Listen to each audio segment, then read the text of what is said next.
tabletop role-playing game. I'm introducing it now because we're going to take turns. So hi.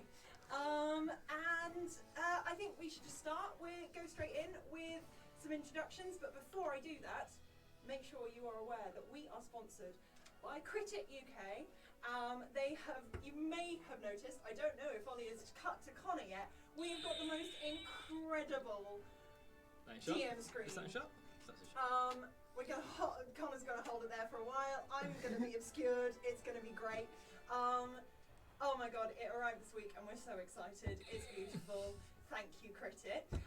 If you would like to purchase something from Critic UK, you can go and find Critic UK and get a sneaky 10% off if you use the code RTDD10. Oh my god, guys, I feel so professional. Thank you. Oscar nominee. So, let's introduce ourselves. I'll go first. Oh, I was going so well. Hi, my name is Moa Myerson. I am playing Lilli Clamberfaff-Mernick. She is a druid gnome, circle of spores, and today I forgot my notebook, so we're going to see how things go. Professional. Hi, I'm Paul. I'm playing Lord Torin Darr, a Oath of Vengeance paladin, dragonborn, and today I am mostly hungover. So I'm, it's gonna be fun. Living his best life. Oh dear. And Luke, I'm playing. We'll go full name: Rogg Dorothoth of Oth. It's just going to become another Lilli Amber nonsense for the name, and that's I don't have anything fancy to say. I've just been shell shocked from a photo shoot, so yeah, that's worse than a hangover. Probably is, yeah. Yeah. Hi, I'm Stephen, and I've been playing, we're doing full names, Prince Janaeus, heir presumptive to the kingdom of Thiamis from the city of Frindell. Wow. There's a lot going on there. None of that covers his race or his class, because he is a Triton, Warlock, Paladin. And I decided this week that Viennetta is just poor man's Tiramisu. Controversial. Hot takes. Get in the comments. I don't know what to say after that. Hi, I'm Connor. I'm literally everyone else in the world. All the wind and the peeps and the animals, because these creeps like to talk to those animals. But I get to save. I got my nice wooden safety blanket this week, and you can't touch me. Woo! I mean, we didn't. You can't now, like, even if you wanted yeah, to. I mean, it's massive.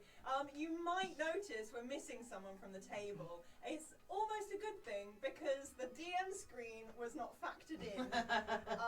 So it's. So Amy is there, you just can't see it. Yeah. Well, no, we had to fire her because one of us had to go with the DM screen. So- and, Some may have say Frane's death was a tactical decision. A logistical, perhaps. Yeah.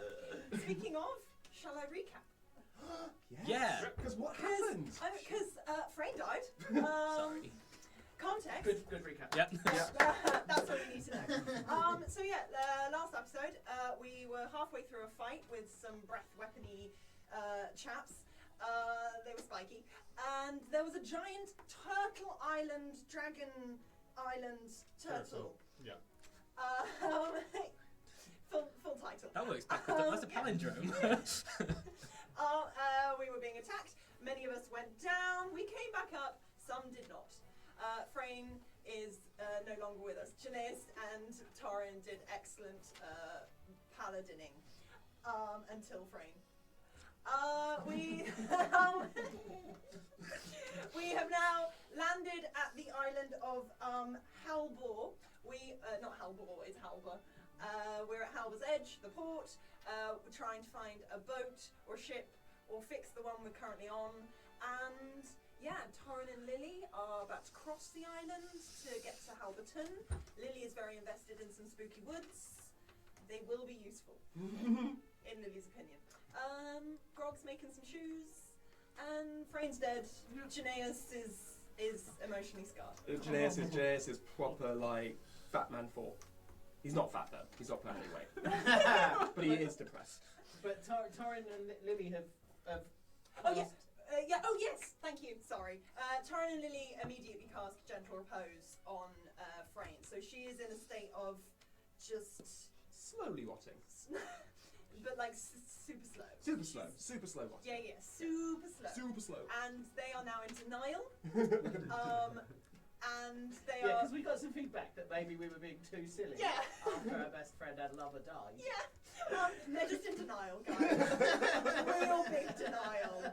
And now they're gonna go gallivanting into it and like have some antics because they can't cope with the truth of the situation. And yeah, before we crack on though, please rate, subscribe, like us, please comment, don't give us money on Ko-fi, and then we'll be more professional. Oh, and more professional equipment. Yeah. Every pound in the bank, our sentences get shorter. Better equipment to see our nonsense with, but we do not get more professional. No, we can't promise that. But You would hang want on. that though, I'm sure. That's a 9-minute intro. 9-minute intro, and it was me. So, Well done. Connor, start. Yeah, Connor. It's got to Yeah. her head. That was a story. Make us have fun. Oh, right, okay. Fucking D&D. Sleeves. I'm enjoying the fact that we're going to take it in turns to do intros. This is why coffee's for adults. This is tea. Did she genuinely... Oh. Encanto Twitter is coming for you now. The mouse. Oh, the mouse. Litigious mouse.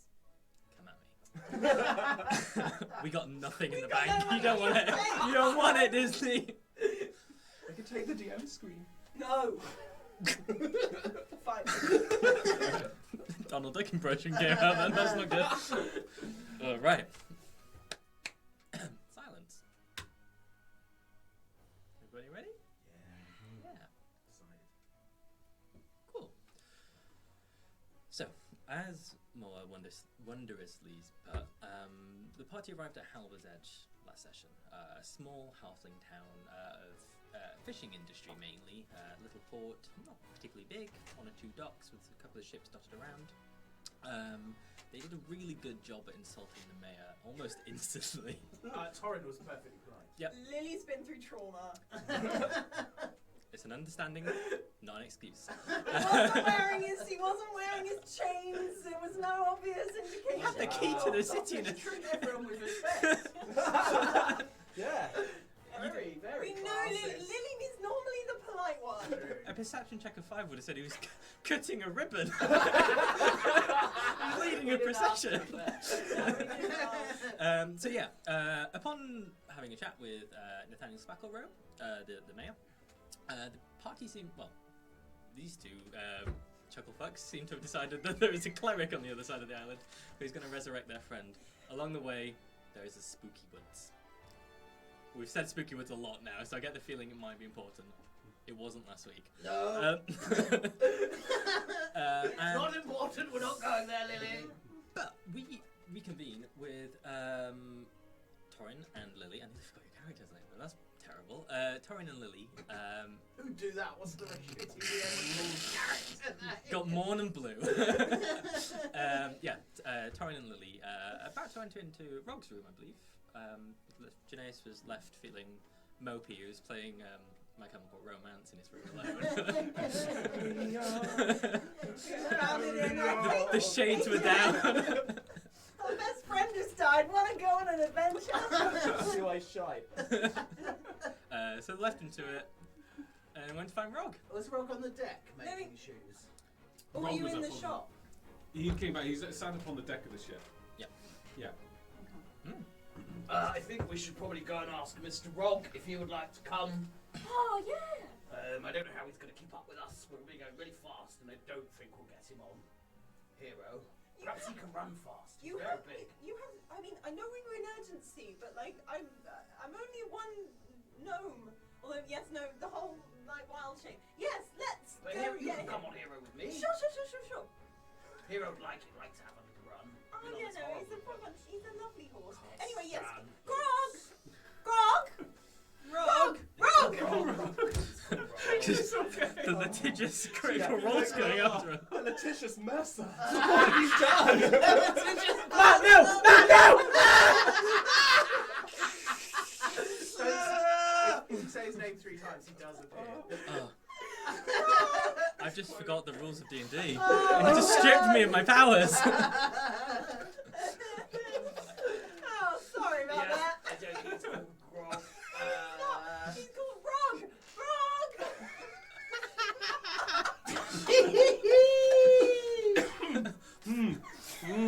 Oh God. Ford. Oh, come Okay. on. Yeah. No, she wouldn't have said Grog. Rogg. Yeah, there'd be a shout. I'm at the top of the deck. He's on the top of the deck. Yeah, I heard him. Come on then. And she'll go up and find him. Yeah, so he'll be sat cross-legged, again with all of his leather working tools out, and he's just hunched over a very small beginnings of a shoe, perhaps, crafting away. Oh, look at him work. I do like to see a man watch a man work. Like to watch a man, watch a man. I like to watch a man work, yes. It's good to see a working man doing a good day's work. Rogg, what are you making? What it is I'd be making shoes, actually. It is in that we did keep alive on the ship, and I do be noticed that some of your shoes, when them is not in the best of conditions, and a shoe is pretty important on a journey. They be taking you all the places and giving you comfort on tricky times. So I'll be repairing your shoes. I didn't go to get much leather, but what it is I've got will be enough for you. And sort of he hold it out, it's like tiny in the palm of his hand, but yeah, it's like the sole, and maybe he's just started working on the toe caps on there as well. Rogg.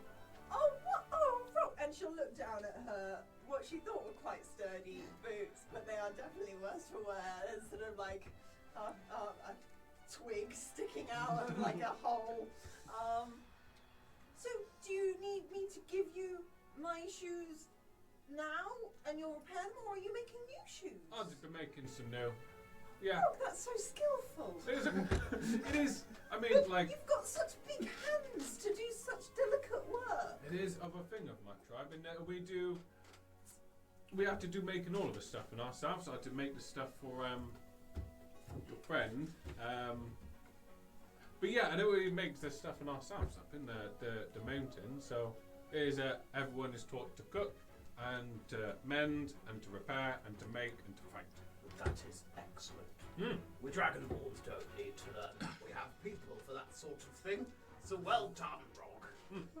But yeah, Well, I'm a do beer making, so it take me a little bit of a while, but We're going to go to the other side of the island because, as you know, Locticus is sleeping. That's what we're saying, is sleeping, gently reposing. okay. But we might need to go. I worked out. I think I might be able to bring her back if we can get some diamonds. Or we might be able to just get someone who can bring her back. Okay, That's my plan. yes. It doesn't seem like the wealthiest of towns. Well, you never know. Shake people upside down. You never know what might fall out there. No, Torin, we're not doing that. Figuratively. I love Frame. We'll have to just ask very politely if Figuratively. anyone has any diamonds Yes. going spare. So, Okay. Mr. Rogg, would you like to come with us?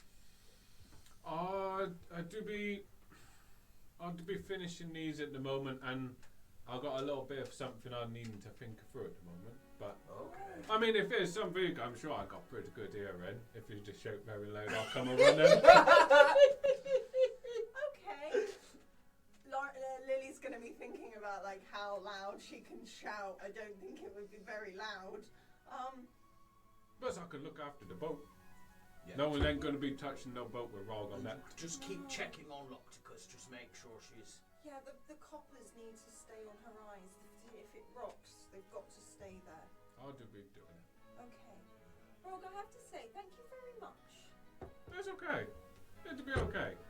He's a fine gentleman, isn't he, Mr. Rogg? It is something to be keeping me busy. I'll do make some more to stew as well. I can do making. Oh. Is Rogg sitting or standing? He's cross-legged on the floor. Okay. So as Torin's going to start walking away, he's going to pat Rogg on the head. Well done, Rogg. Carry on. Lily will pat him on the knee. It's okay, I want to be here. I'll look after the boat and the coppers, and I'll have to fix something for when you get back. Maybe I'll make an extra portion for the frame as well.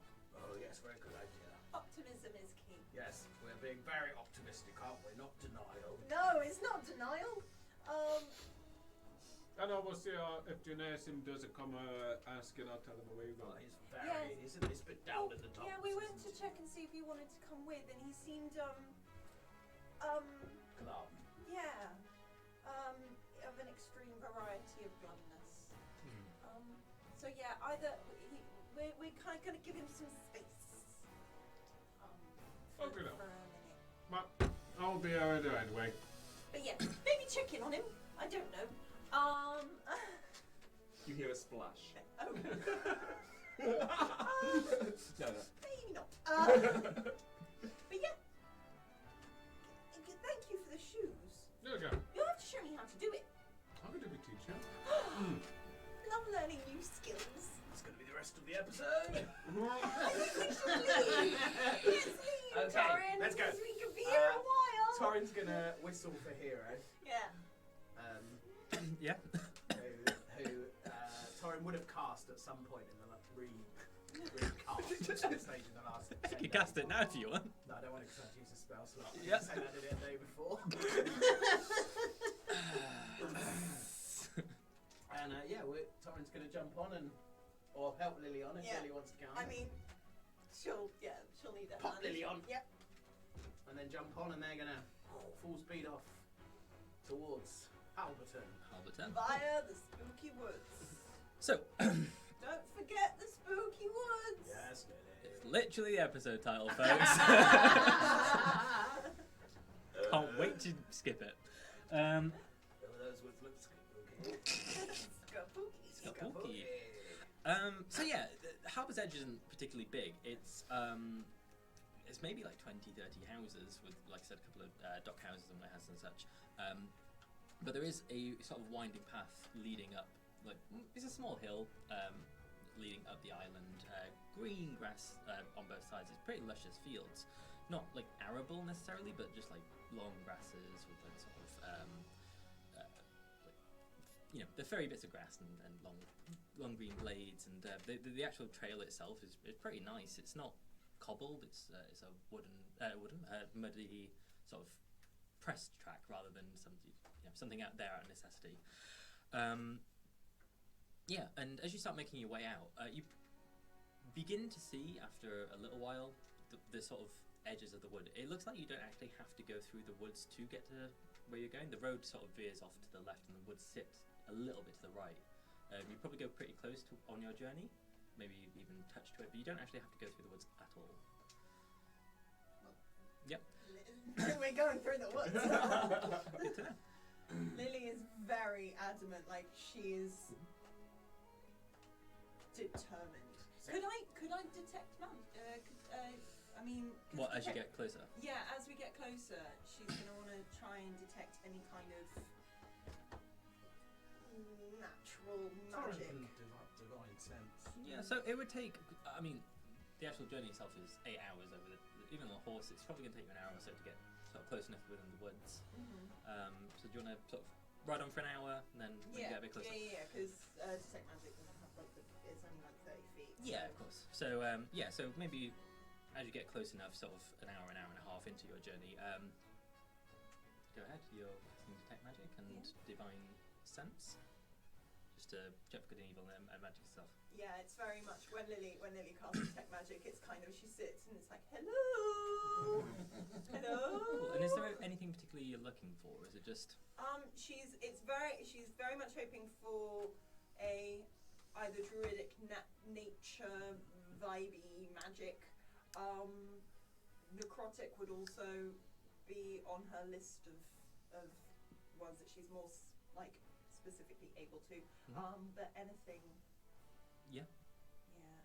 Torin just Just wants wants to know if it's evil or good. Yeah. So you don't really get a ping of good or evil. Just sort of like a dense neutrality.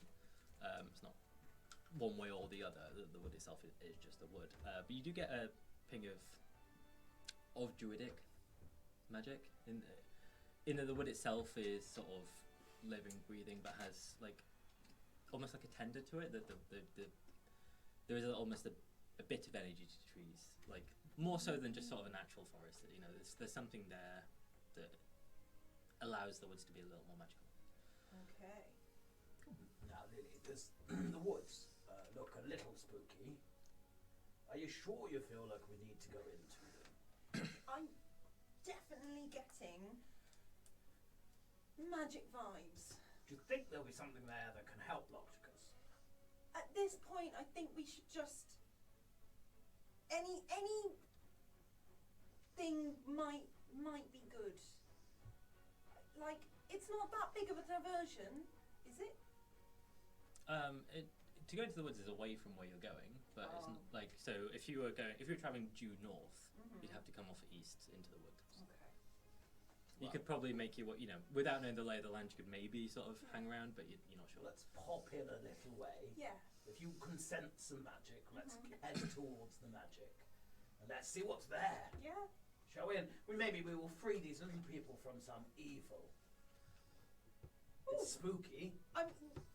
Spooky's bad. One person's spooky is another person's welcome. It's just not your particular kind of welcome. Okay. It's good magic. It's druidic. It's not. Are you getting any evilness? We're not getting goodness, though. It does, Lily, look a little spooky. Are you trying to tell me that you're scared of the dark? Well, I don't like woods, Lily. Well, I love them, so we'll be okay. Yes, I know. Okay. The trees are quite intimidating. They're sort of, 20 to 30 foot tall, sort of thick trunked. Even better. Branched down sort of firs and like. What's their name? You know. Yeah, did the tree roll for intimidation? Is there any way we can we ride into the forest, or would we have to dismount? You could probably ride a little way, but it does get thick pretty quickly. You could maybe go like past the tree line, maybe sort of 8-10 trees in, and then it starts getting like undergrowth becomes a little wilder. The tree branches become a little lower, and you can't really see much further in. It gets darker and sort of just a little claustrophobic. But yeah, you could take Torin horse, Hero in a little way. So yeah, I'd still probably lead Hero through behind us if we're going in, and I'm assuming Lily's taking the lead as this is her realm. Yeah, so you're going in. Yeah. Cool. Into the woods. Into the unknown. Into the woods. To Grandma's house. I don't know more of that. And do you have your breadcrumbs to get back? Yeah, so as you start making your way into the woods, there's almost a familiar feeling, Lily. Not in that it's something you've experienced exactly before, but it just feels, a little like Miskamaar. There's sort of a druidic air to the woods, the same way that you're used to. But the moment you hit the denser part of the woods, with Lily leading, the branches close in behind Lily and sort of start trying to block Torin. Torin will immediately go to grab Lily. Like, just not like grab her, just to keep hold of her. Ooh. Lily, like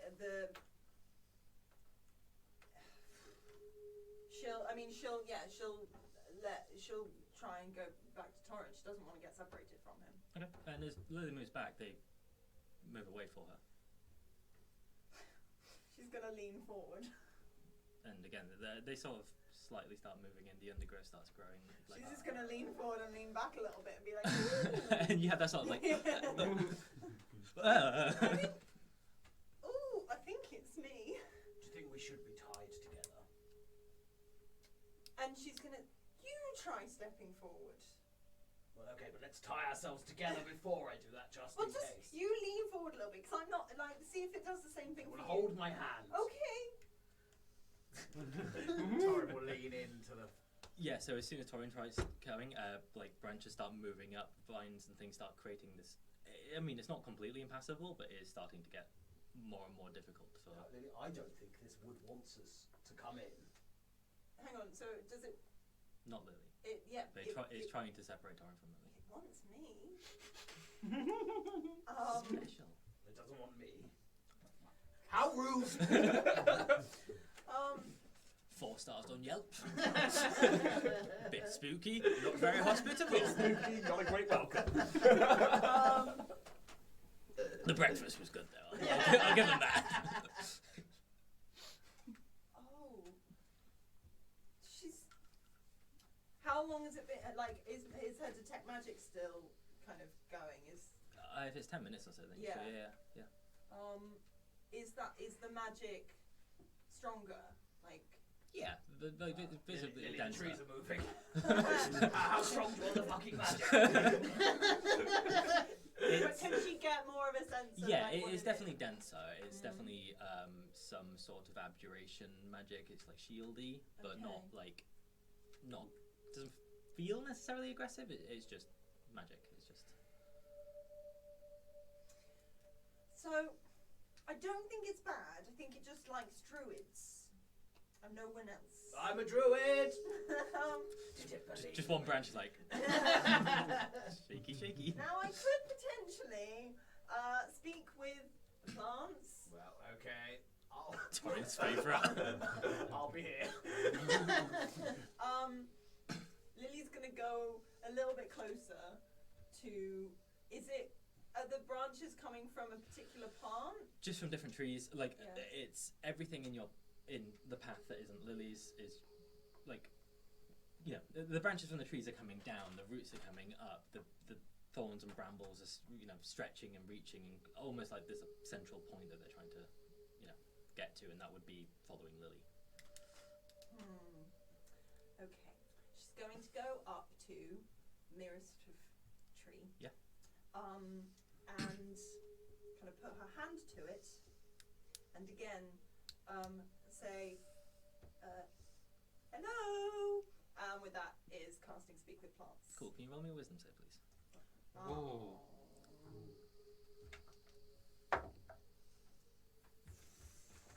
You're stood next to a paladin as well. Yeah. So you get +4, is it? Yeah. So 18 plus 4, 22. Wonderful.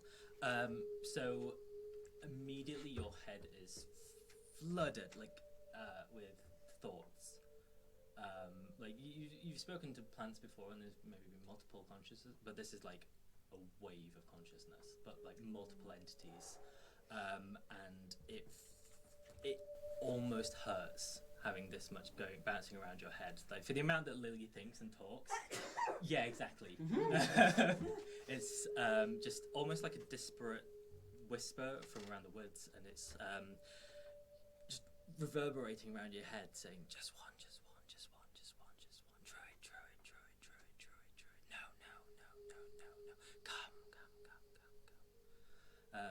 But Mixed messages. No. Come. Oh. She'll say that out loud. but it's hard. Those are words that you could pull out of this like absolute amalgamation of voices, this cacophony almost of sound. I think I need. Oh, that didn't work like it normally does. What? Well, normally I just get to have a chat with that one tree. Yes. We've seen that. But it was different this time. It was more like a group sentience. Because all of the trees are living trees and talking to you. Okay. And I think only. What did they say? Well, it's only one of. It was hard to really know, but I think only one of us can go through, and I think it has to leave be it a to me? druid. Oh. No, it has to be a druid. That's very wise, Lily. I know I don't know about druidy things, I and know. you've proved yourself very wise in the past, but it's quite spooky. I know, even I'm a little bit spooked. Well, I mean, if you think it's okay, Lily, then far be it from me, but I think it might be dangerous. Is there a way of us? I want to know that we've covered all options, and this is the option that I can help with. This is druid stuff, understand nature, and if there's a way that we can help Frayne that is related to this, that's the thing that I can do. And so I need to be helpful. Very good. Okay, go. I'm glad that made sense to you. Perfect sense. Very articulate. And Lily she's gonna hug Torin's leg, and sort of squeeze his hand, look at him like, big nod, and then she's gonna march through. Excellent. And as Lily marches through, you see this like roll of nature behind her, almost like a stone in front of a cave door. And Lily gets really dark all of a sudden. Like the actual, you didn't realize how low the canopy was and how little light was filtering through. But as you take one step, little flowers start growing on either side of you. And small little like firefly things start illuminating the floor like in a green light, sort of spreading out across the moss, and roots are rescinding so that the path itself becomes quite easy. Oh wow! Yeah, and we'll go back to Rogg and Jen for a little bit. I'll let you chew on that one for a moment. Nice and cute, that was. Yeah. Right, there you go. God, I was really scared. So, Rogg's on deck. Okay. Yeah. So he's going to head over to the edge of the ship, looking out over into the dock and the piers So and everything. towards town he's looking in. Yeah, or into the water. Okay. He's just looking to see if there's much sort of fishing activity or anything sorts going on. Give me an investigation. Why not? Let's have a look, see what we got. 10. I mean, yeah, it's a fishing village. Yeah, there's a little bit going on. Yeah, there are nets already cast for the day. It looks, because it's still sort of only about midday-ish, it's not particularly late. There are boats a little further out than you, sort of bobbing on the waves, look to be trawling and collecting fish. There are sort of like lobster cages as well on the shore. Yeah. But yeah, it looks like there is fishing activity around, very much so, yeah. Lovely. So he's thinking to himself that he's now running low on his stew ingredients. So he's thinking he's going to have a little top up whilst he's waiting. I imagine by this time he's made good progress on the shoes. Mm-hmm. So he'll look over to Frey and make sure she's still all okay. Fern was downstairs, I believe, wasn't she? He'll go down. Well, yeah, he'll go down below deck anyway. Yeah. And he'll just sort of peek into the room where Frame was and just make sure everything's okay there. He doesn't know really a lot. He doesn't know anything with magic, but he was told about the coppers, so he'll just check that's still okay. They seem to be still intact, and you tied her pretty well from the pantomime last week. There was duct tape involved. And then he'll make his way to the door Janaeus is behind. He won't open it, but he'll just give as gentle as Rogg can do, but just a rap on it. I'll to be going and leaving the ship for a little bit. I've got some foods if you want to come with, or I'll just to be letting you know where I'm going. Janaeus opens the door because he was on his way out anyway. Oh, okay. So it's just as you kind of knock and start saying, he's just like, hi, Rogg, I need some foods. Foods? Yeah. I did be making, it is not of a comfort of a stew after a bad time. It is a good comfort. Yeah. I'm actually gonna go and take care of something. You needing some help then? No, I mean, yeah. I've only got like half my powers and stuff, but no. You still fight? I got this potion from that Brain was looking after. That'll make me a bit stronger. I do got the spare sword. I can be teaching you a little bit. I do know a lot about the sword swinging. I mean, like, I kind of know the stuff. It's just like I'm not as strong as I look. It's more aesthetics than it is practicality. The momentum would do a lot of the weight of them lifting. But if you can do me a favour, actually, can you pass this on to Torin? And Lily. I do be not reading it. I will keep it safe. It's up to you. It's like... I cannot read very well anyway. Oh. That's okay. It is safer with me. But thank you. I appreciate that. And I'm sure I'll see you soon. Can I read it? There's nothing on it. It's just a blank bit of paper. That's what you tell you. That's what you tell all the girls. It's a prop. Ooh.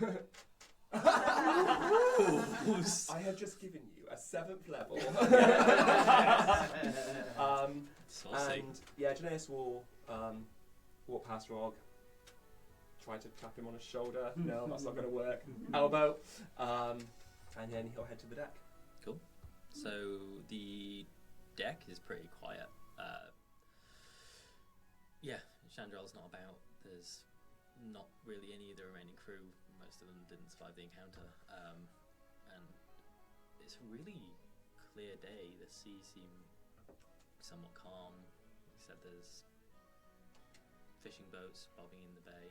And there's a fair breeze on the wind. But yeah. Yeah, Janaeus sort of stands there, considers what he's about to do, and he looks back to the now empty boats and just thinks of the past 24 hours, what's happened, and he'll wipe away a tear, and then he'll dive from the boat straight into the sea. And we'll swim.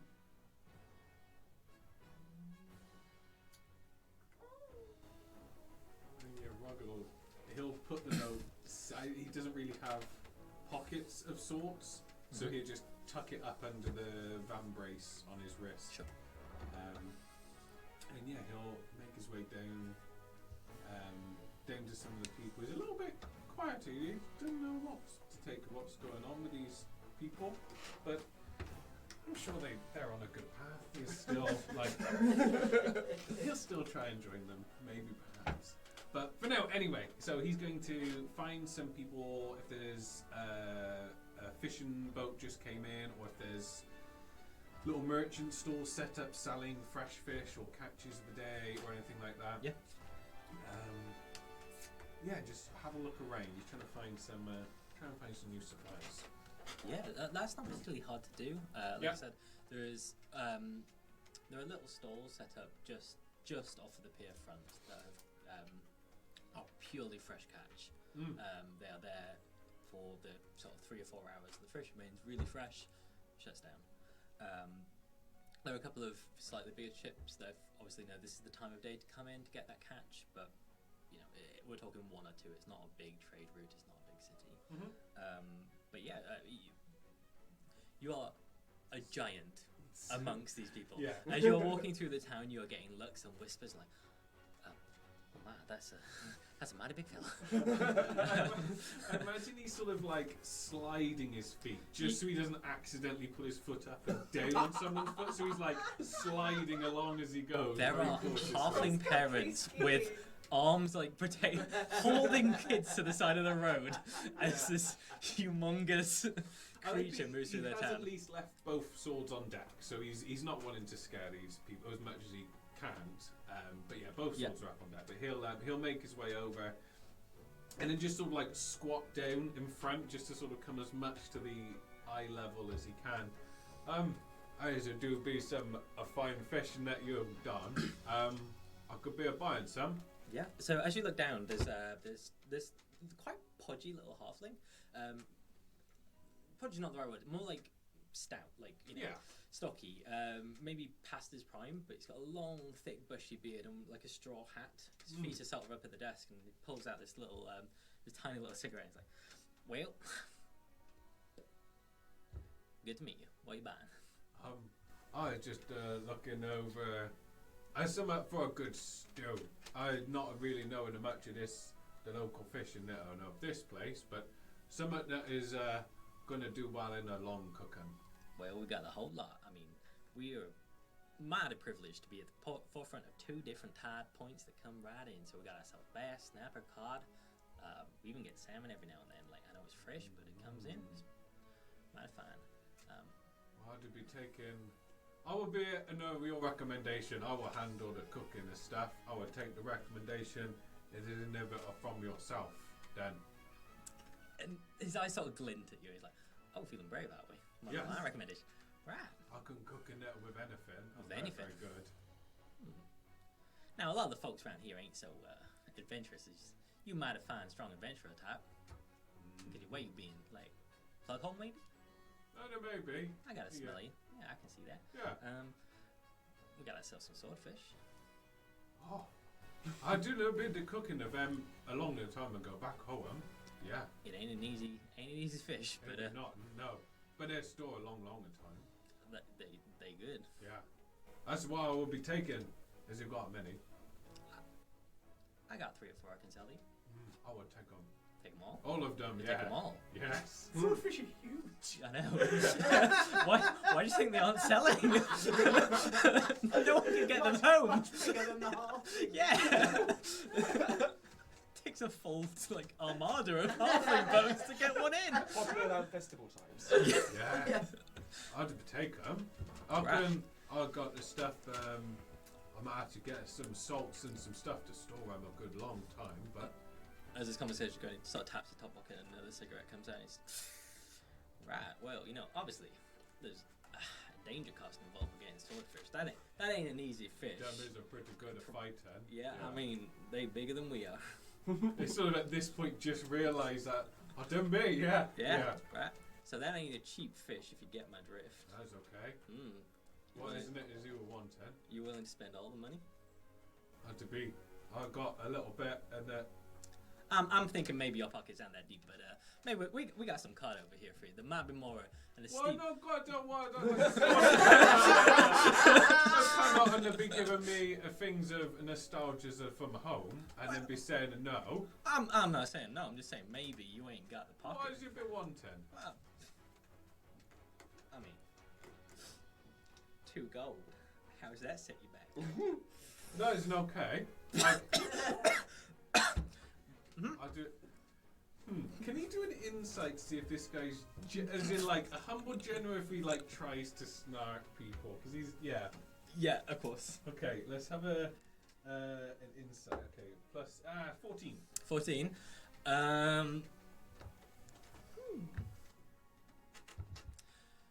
Seems honest enough. He seems honest. Okay. Seems enough. Yeah. So yeah, he'll pay the 3 gold, and then he'll There's 2 gold. yeah, he'll pay the 3. He'll pay the 3. And then and then he'll whisper as best Rogg can.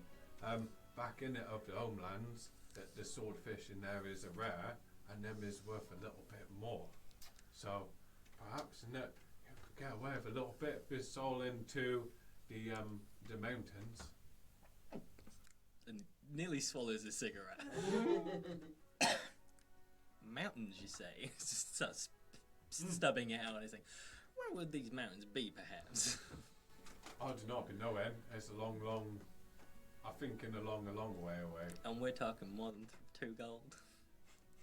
Well, if in it is you to find a Goliath and the looking of myself, and them is if you did find a mod tribe, them is a tribe of cookers, and then we'll sell it for a lot. Mod tribe. Yeah, As he yeah, smiles, he's got about this. On his event.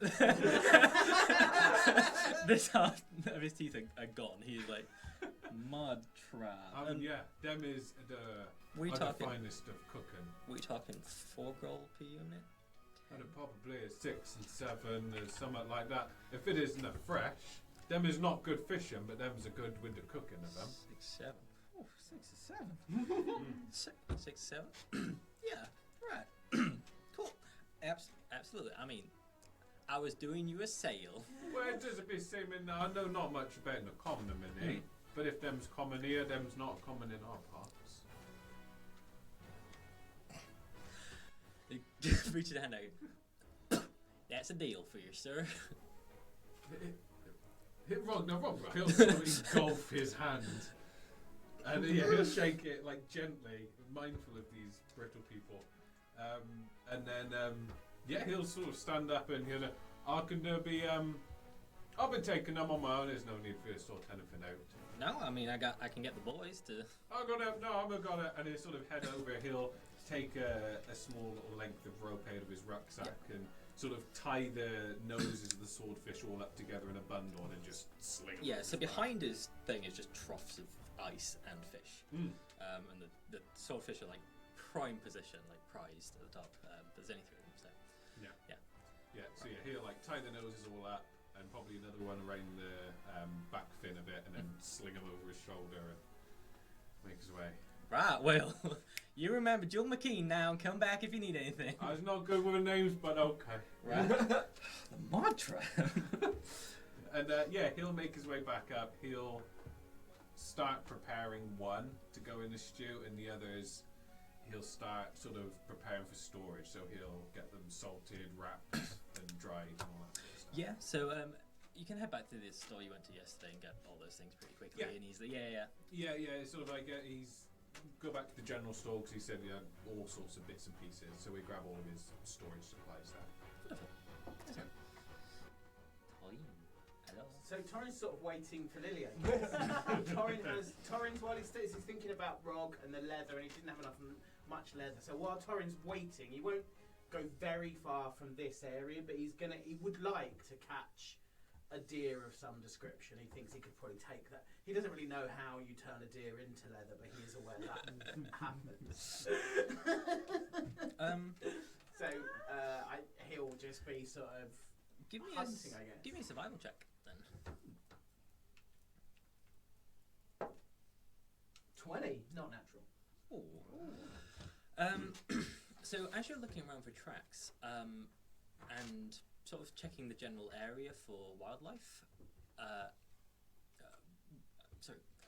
you heading like sort of away from the wood? Like not away from the woods, but like sort of I back think up? Torin's thoughts were probably along the edge of the wood. You might find deer grazing, and he can probably be hidden by the woods to catch the deer. Is his sort of. So you get the feeling that there's like no wildlife around the edge of this, like absolute, like not even just you haven't seen any. With this, with a survival track like that, you'd be able to make out some marks or some droppings or something like that. It feels like there hasn't been any wildlife here for a little while, and as you look, you cast your eyes skyward, it doesn't really look like there's any birds in the sky. So as Torin looks and continues to hunt, it doesn't really feel like there's much of any animal around. Sorry, Rogg. You see this face. It's all okay. Rogg's got really good hearing. Really good fish. Yeah. Yes, I think Torin will pretty much wait, I guess, for Lilli. He'll wait at least a few hours before he starts to panic. He's assuming she's going to be gone a few hours. So he'll probably try and keep the spot where she disappeared, so he's aware of that. But he wasn't far from the edge of the forest, so he wouldn't want to. It's not hard to. I mean, and you could have left Hero there if you wanted to as well, just sort of to place marker. That's a good idea. Yeah. Good plan. Thanks. Sit. Yeah, and Guard. Hero sits Like a dog. just on his back. He's like a horse from Tango. Yeah. That's what I was thinking. Is it Maximus? Yeah, Maximus. Yeah. Cool. Guess we're back in the spooky woods, aren't we? We've sort of made our way narratively over there. So as these blooms come up, they don't sort of light massively far ahead. It's only like 3 or 4 steps ahead of you. Sort of, they are offset, so one on the right, one on the left, one on the right, one on the left. Almost hypnotic in its pattern. Little spurts of fireflies coming from these flowers that you. I mean, you can give me a nature check if you want, but yeah. While she's doing that, I just realised what Torin will do. He's going to take stock of what's in the bag of holding. So he took the bag of holding off. He's got the bag of holding, but he's not really paid attention to what's in there. So he'll be sort of getting it out and going through what's in the bag of holding. This is what's in the bag of holding. That's what's in the bag of holding. Nice. Lilli. You got plus like check. 46 or whatever, haven't you? No, she rolled a 3 and I've only got 6 on nature, so 9. Bugger. Yeah. No, She's so overwhelmed. yeah, by well, it. these things are quite weird.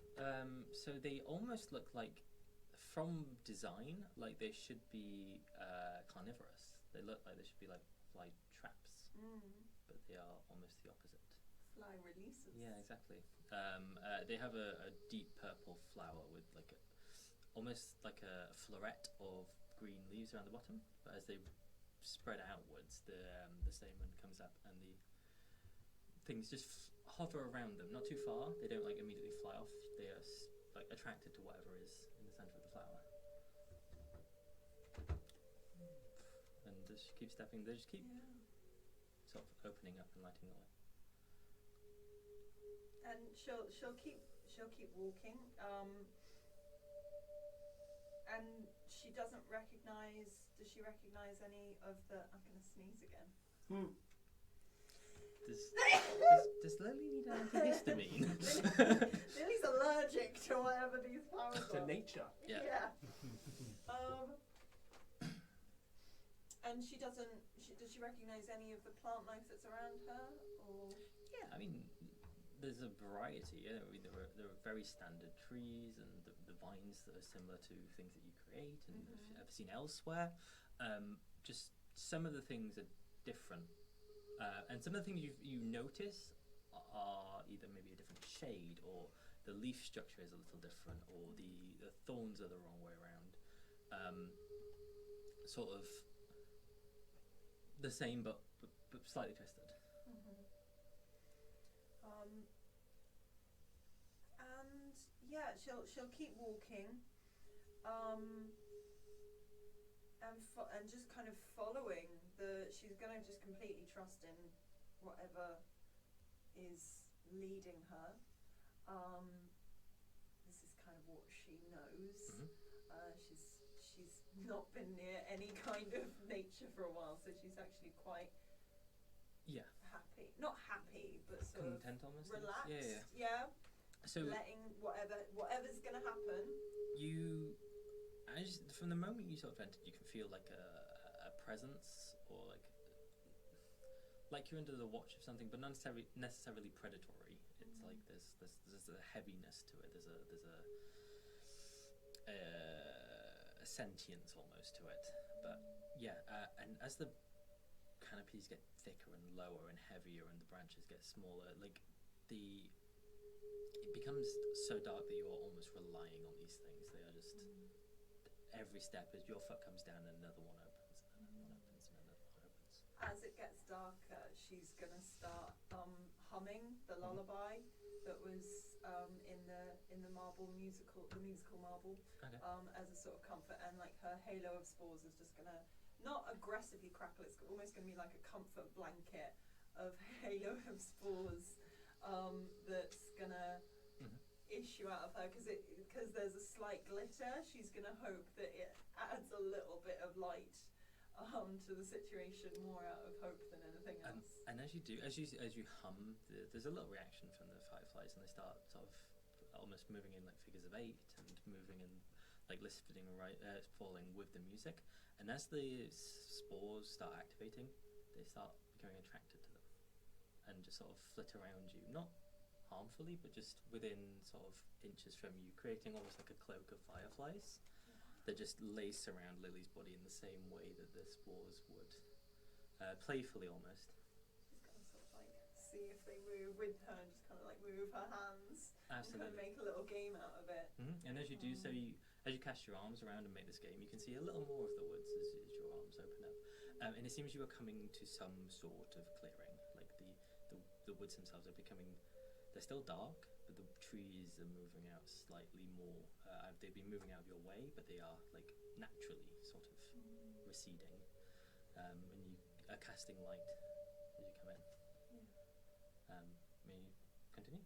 Yeah, I mean, as she walks, she's gonna, her singing's gonna kind of carry on, but then it's gonna she's gonna be kind of comforting herself, like, hello, little fireflies, they're all flying around me, it's definitely okay, and this isn't going to be scary, we're going to find a way to save rain.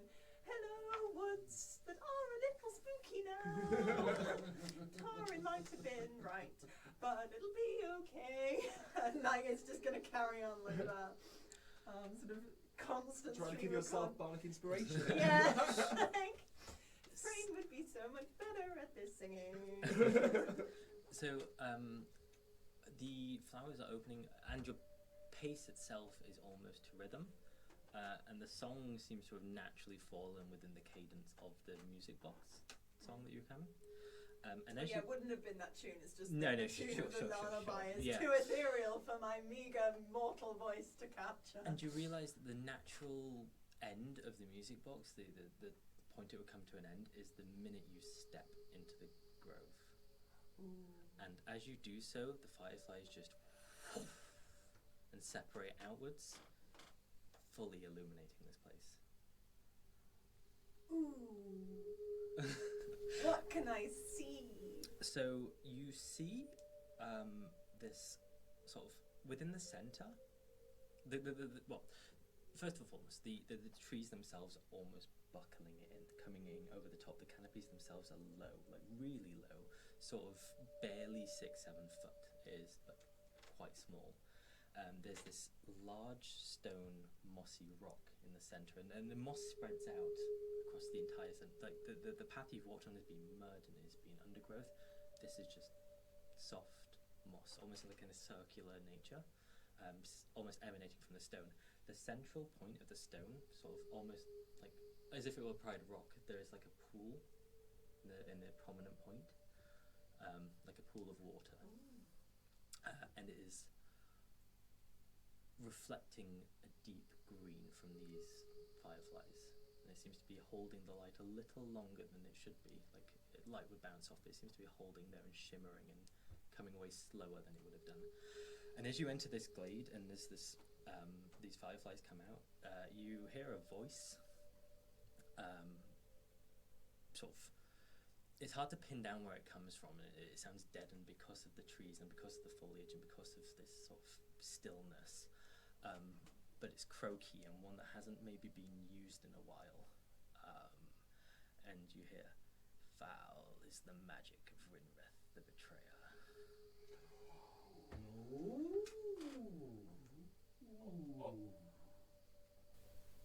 We taste her still, the food that we eat marred, sickened by her magics. Come into the light. It's been a while." Did you say Rinrith? And do you step in? Yeah. She'll step in and just like, sorry, did you say Rinrith? And as you step in, just beyond what was the circle of light before, sort of towards the other side of the stone, is this creature. They are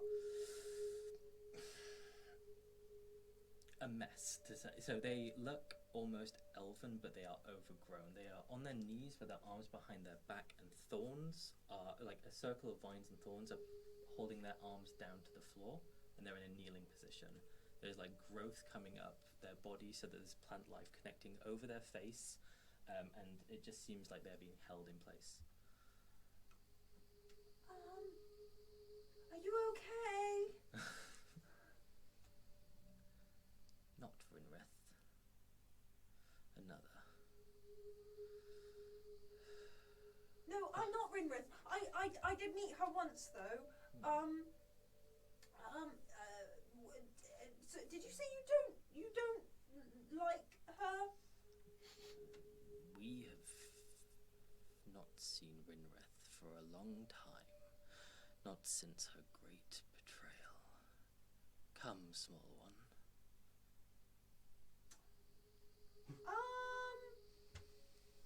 So I don't know if I should.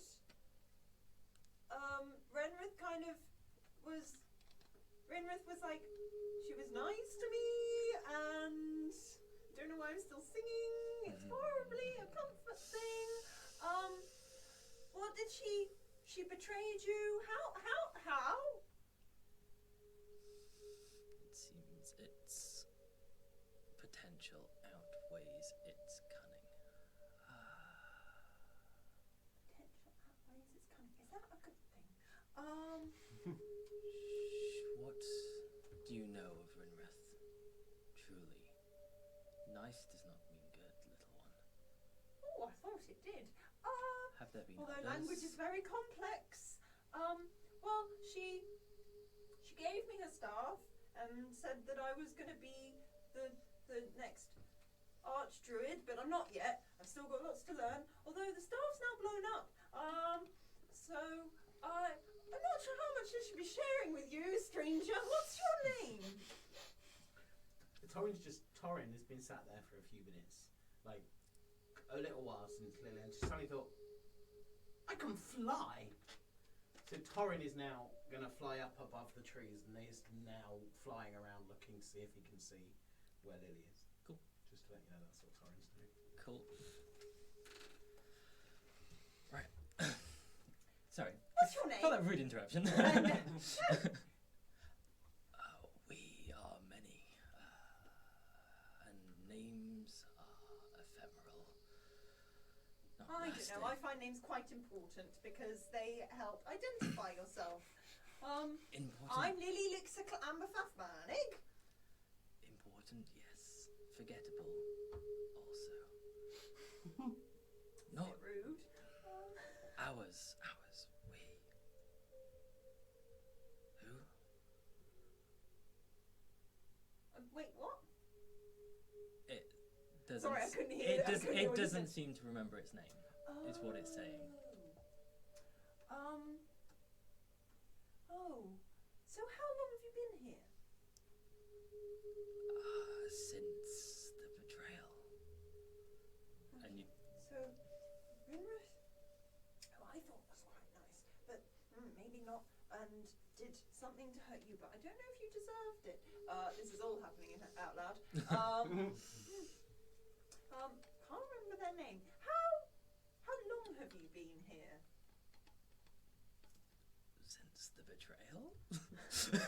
When was the betrayal?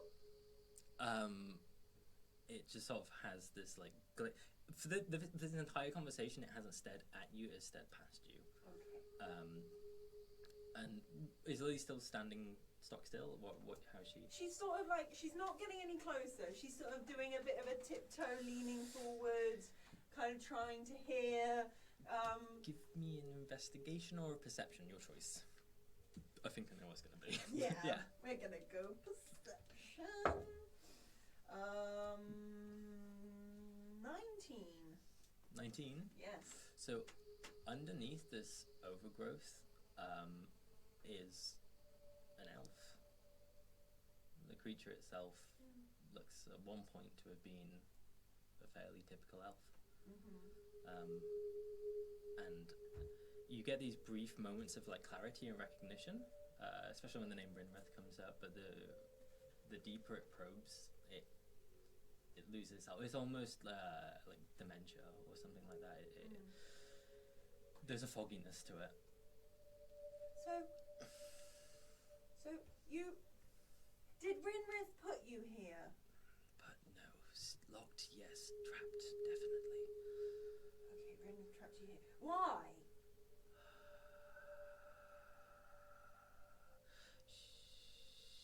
She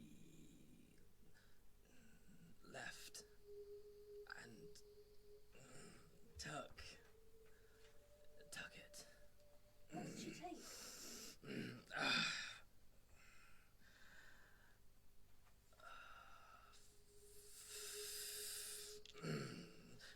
It seemed really pained, like digging within itself. We're sorry. You're sorry? We can't answer. So you're saying we? Is there more than one of you here? Yes. Where There's are they? no one else around. Well, yeah, where are the others? Inside. Trapped. We are a vessel of many hosts.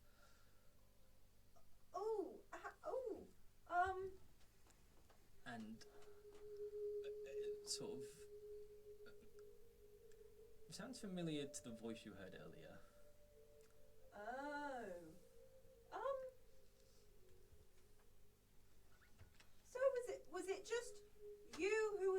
here, you seem quite at one with nature, more than necessarily is wanted.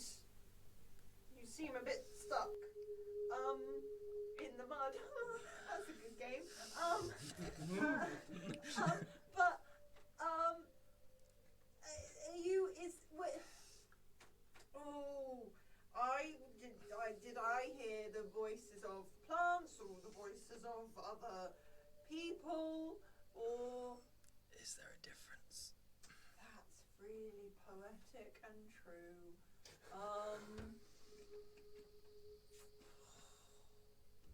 Ow. She's gonna start getting closer. Completely bound. She's gonna start making her way closer and closer to see, like, if she can see anything more about who it is who's trapped,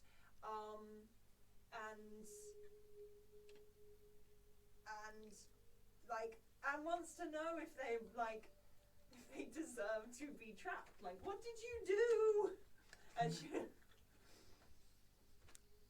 So as you get closer, I mean, what is Lily's experience with elves? Just Frayne? Yeah, Arian, and, like, just in passing when they've been on adventures, but yeah, mostly. Frayne's the only elf she's ever known, like, really well. Yeah. So it looks different to Frayne. Like, it's quite clearly an elf, but its ears aren't quite as long and its jaw's a bit flatter. It sort of looks like almost like a precursor, like a slightly different.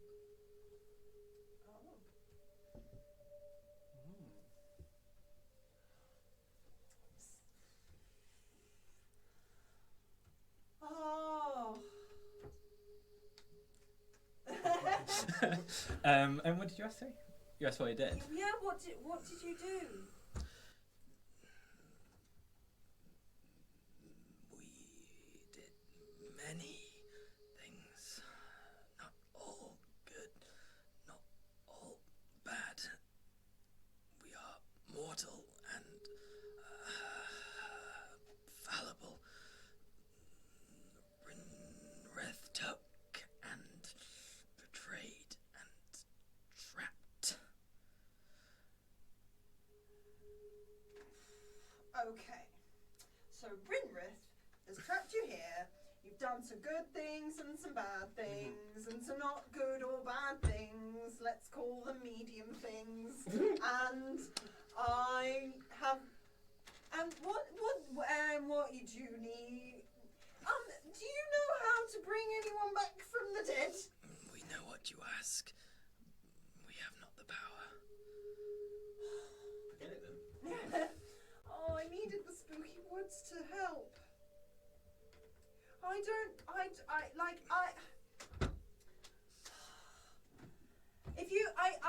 I need someone who can bring my friend back to the dead, and if you can't help, I'm sorry, I don't think I should get involved. Did you seek us? Were you led here for us?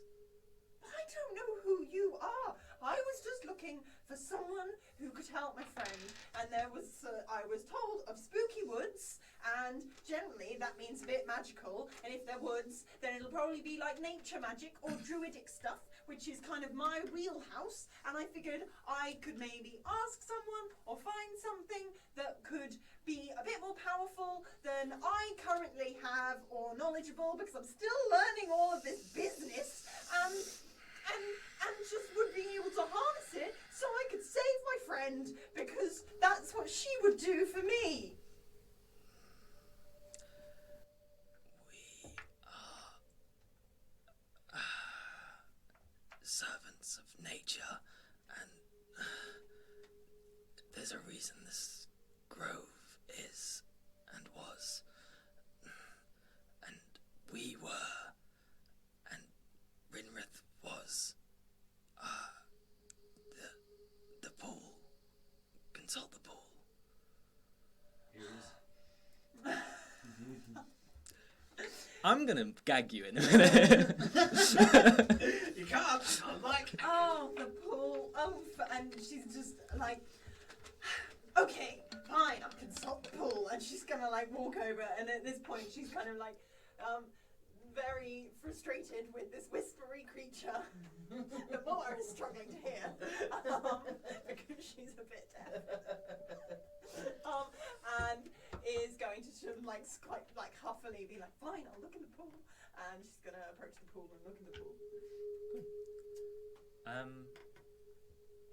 So it's a stone basin with a very still level of water on it. And Oh, it's a basin. yeah. Oh, I thought it was like a pond. No, so in the rock itself, it's like a small recess. Okay, cool. Yeah. cool. So like carved into this mossy rock, it is glacial. It is like glass.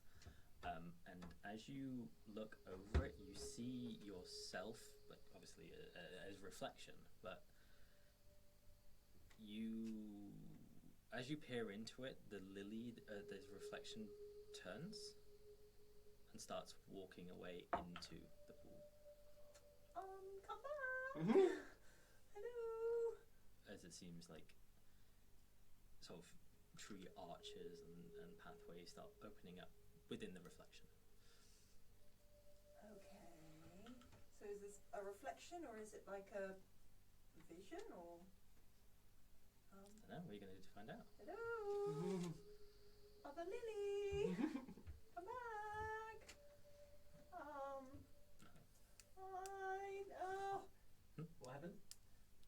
Did it come back? No, nothing. Okay. Frantically flick through any of my spells.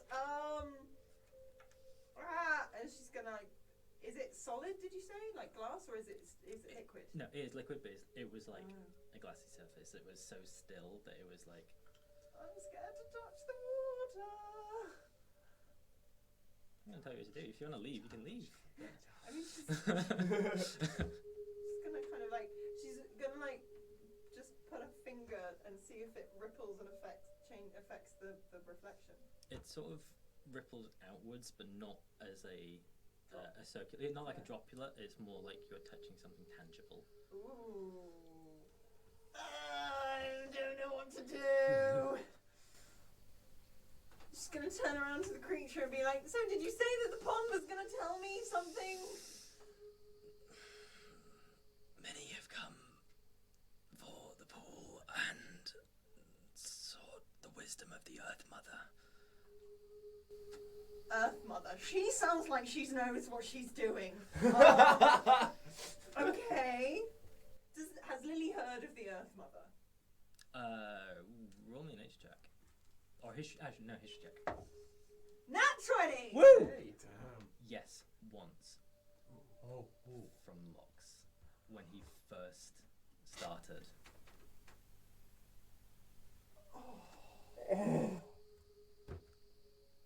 In like overheard rather than he was telling, but it was you heard hushed tones between him and his partner.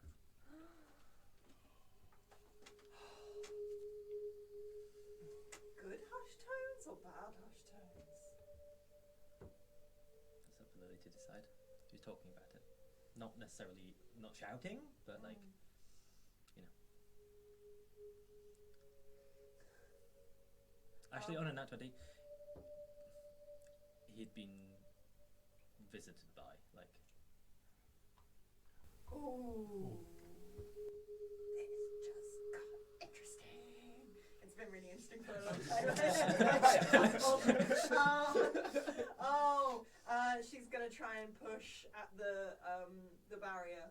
Cool. And just try and like. We'll put her hand Yeah. in, and as she does, she steps like goes in, and it's almost like an Escher painting, whereas you feel like you're going to fall, but your feet hit solid ground first, and the whole place that you're in is made of vines and but it is a structure, like you are walking into almost like a temple or some kind of grand structure, but it is made of vines and plant life, and it seems to be a replication of a place, but through druidic arts and magicry.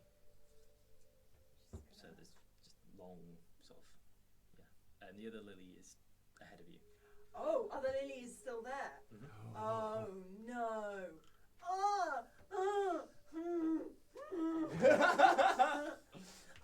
She's gonna. Hello. And for the first time, she acknowledges you, No. but not in like. She just sort of turns, like looking over her shoulder, and just cocks her head forwards as if to say follow.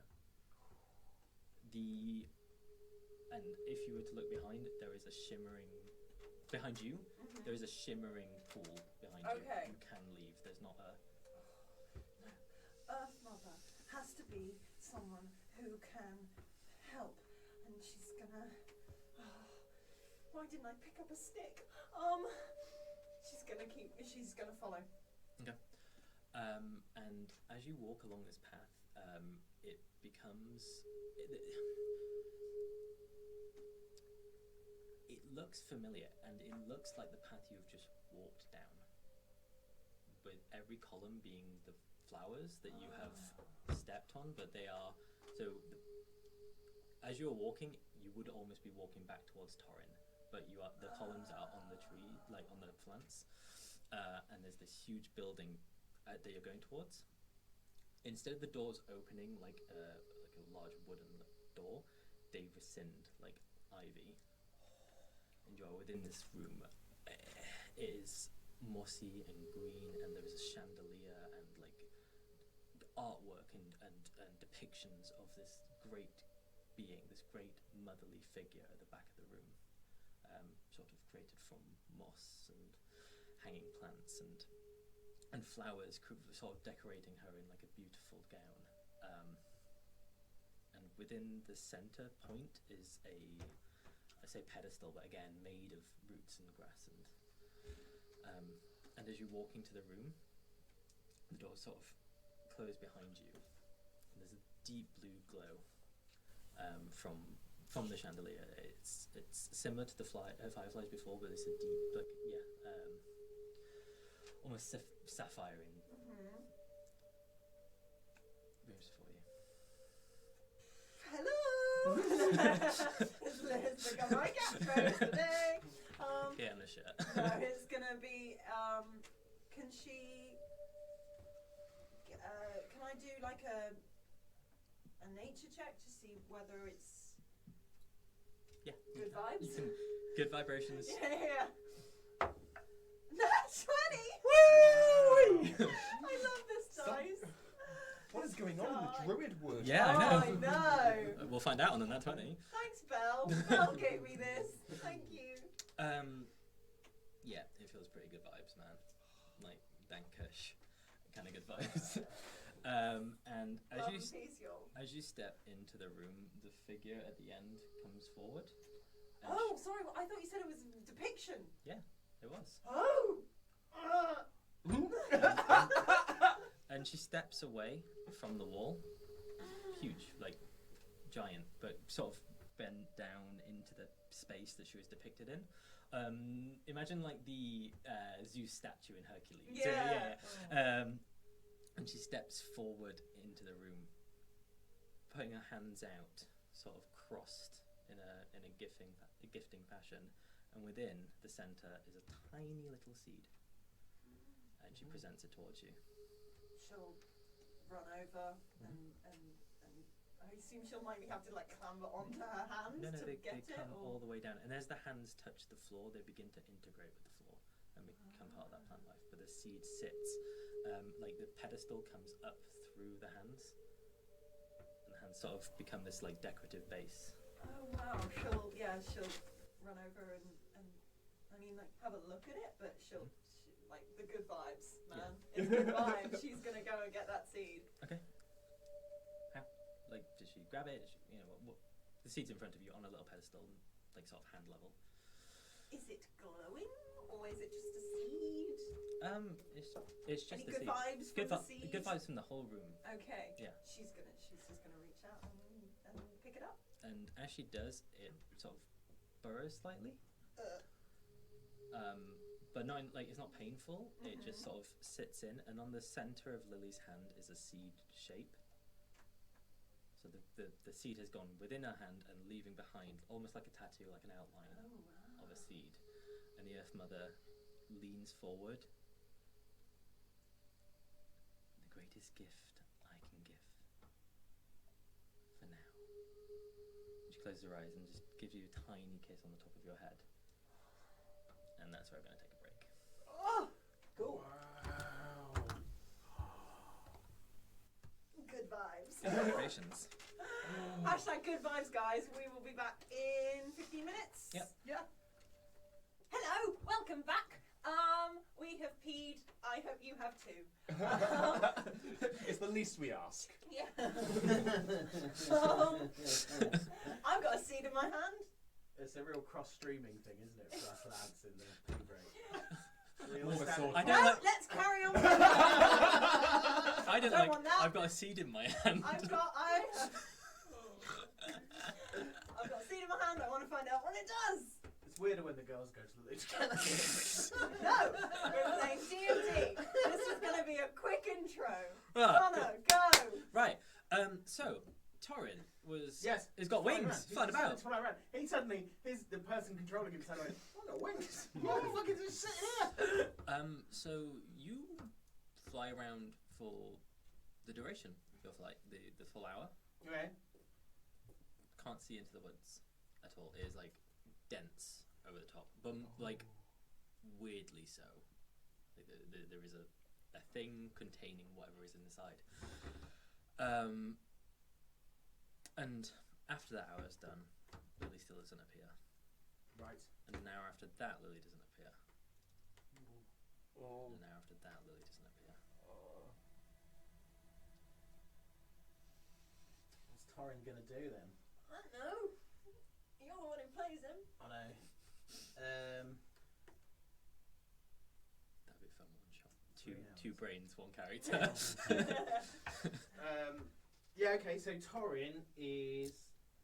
What's Torin's gonna do? I think Torin's gonna be thinking about Frayne. He's been thinking about Frayne the whole time, and I think he'll write a note to Lily. Yep. Basically saying he's going to carry on to Halberton. He just can't think. He can't see that he can help her now. Okay. I think if he'll come back and burn the forest to the ground eventually.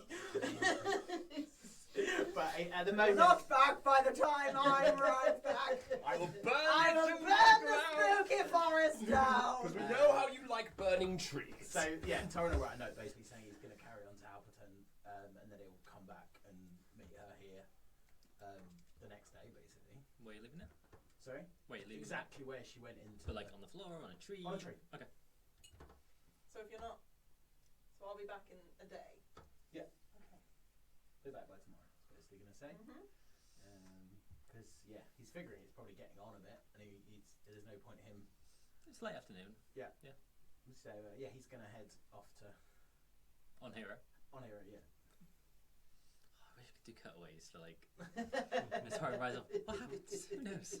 And the body tie and the music starts. Dun, dun, dun, dun. You can cut away. You can- No, I was just like, and behind you, the tree eats the note. We don't know. Don't know. Oh, I mean, you can tell us. I mean, wish obviously we did can, you have to do cutaways. it. Well, Lily will find out. I love the way he's like, we can't. We I can't. cannot Cannot tell do you it. what is Not tell you happening. what is happening. So, in 4 years' time, when we get an animation budget, That's cool what scene. we'll know. Cool scene. Yeah. And then 2 years after that, when we animated the thing, because it's a long time, Yeah. using I puppets. really want to know what happens to the note now. You really want to tell us. Anyway, as you can carry on towards Halberton.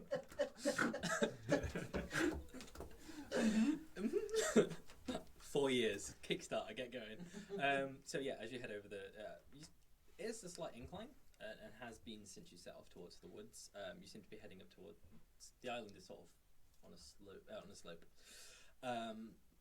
The grasses become a little less thick and a little louder and a bit more maintained. And as you crest this hill, you see it's not like a peak necessarily, but sort of in a little bowl just below hand is this tiny little town. It's maybe double the size of Halber's Edge. It's not big at all. And Torin's not feeling that this is going to be promising. But and tiny that way as well. It's Yeah. tiny in all ways, All except dimensional. heart. Oh. Oh. No. Oh. Oh. Yeah. Yeah, so So Torin will it's head just in. the track He's leads gonna you to head town. pretty much into the centre on his horse. Giant horse. Dun, dun, dun, dun, dun, dun, dun. Yeah, and he'll look for someone who looks important, preferably someone cutting a ribbon. Another mayor. Hates the other one. Really Dick. happy he's not with Lily to upset everyone in the town again.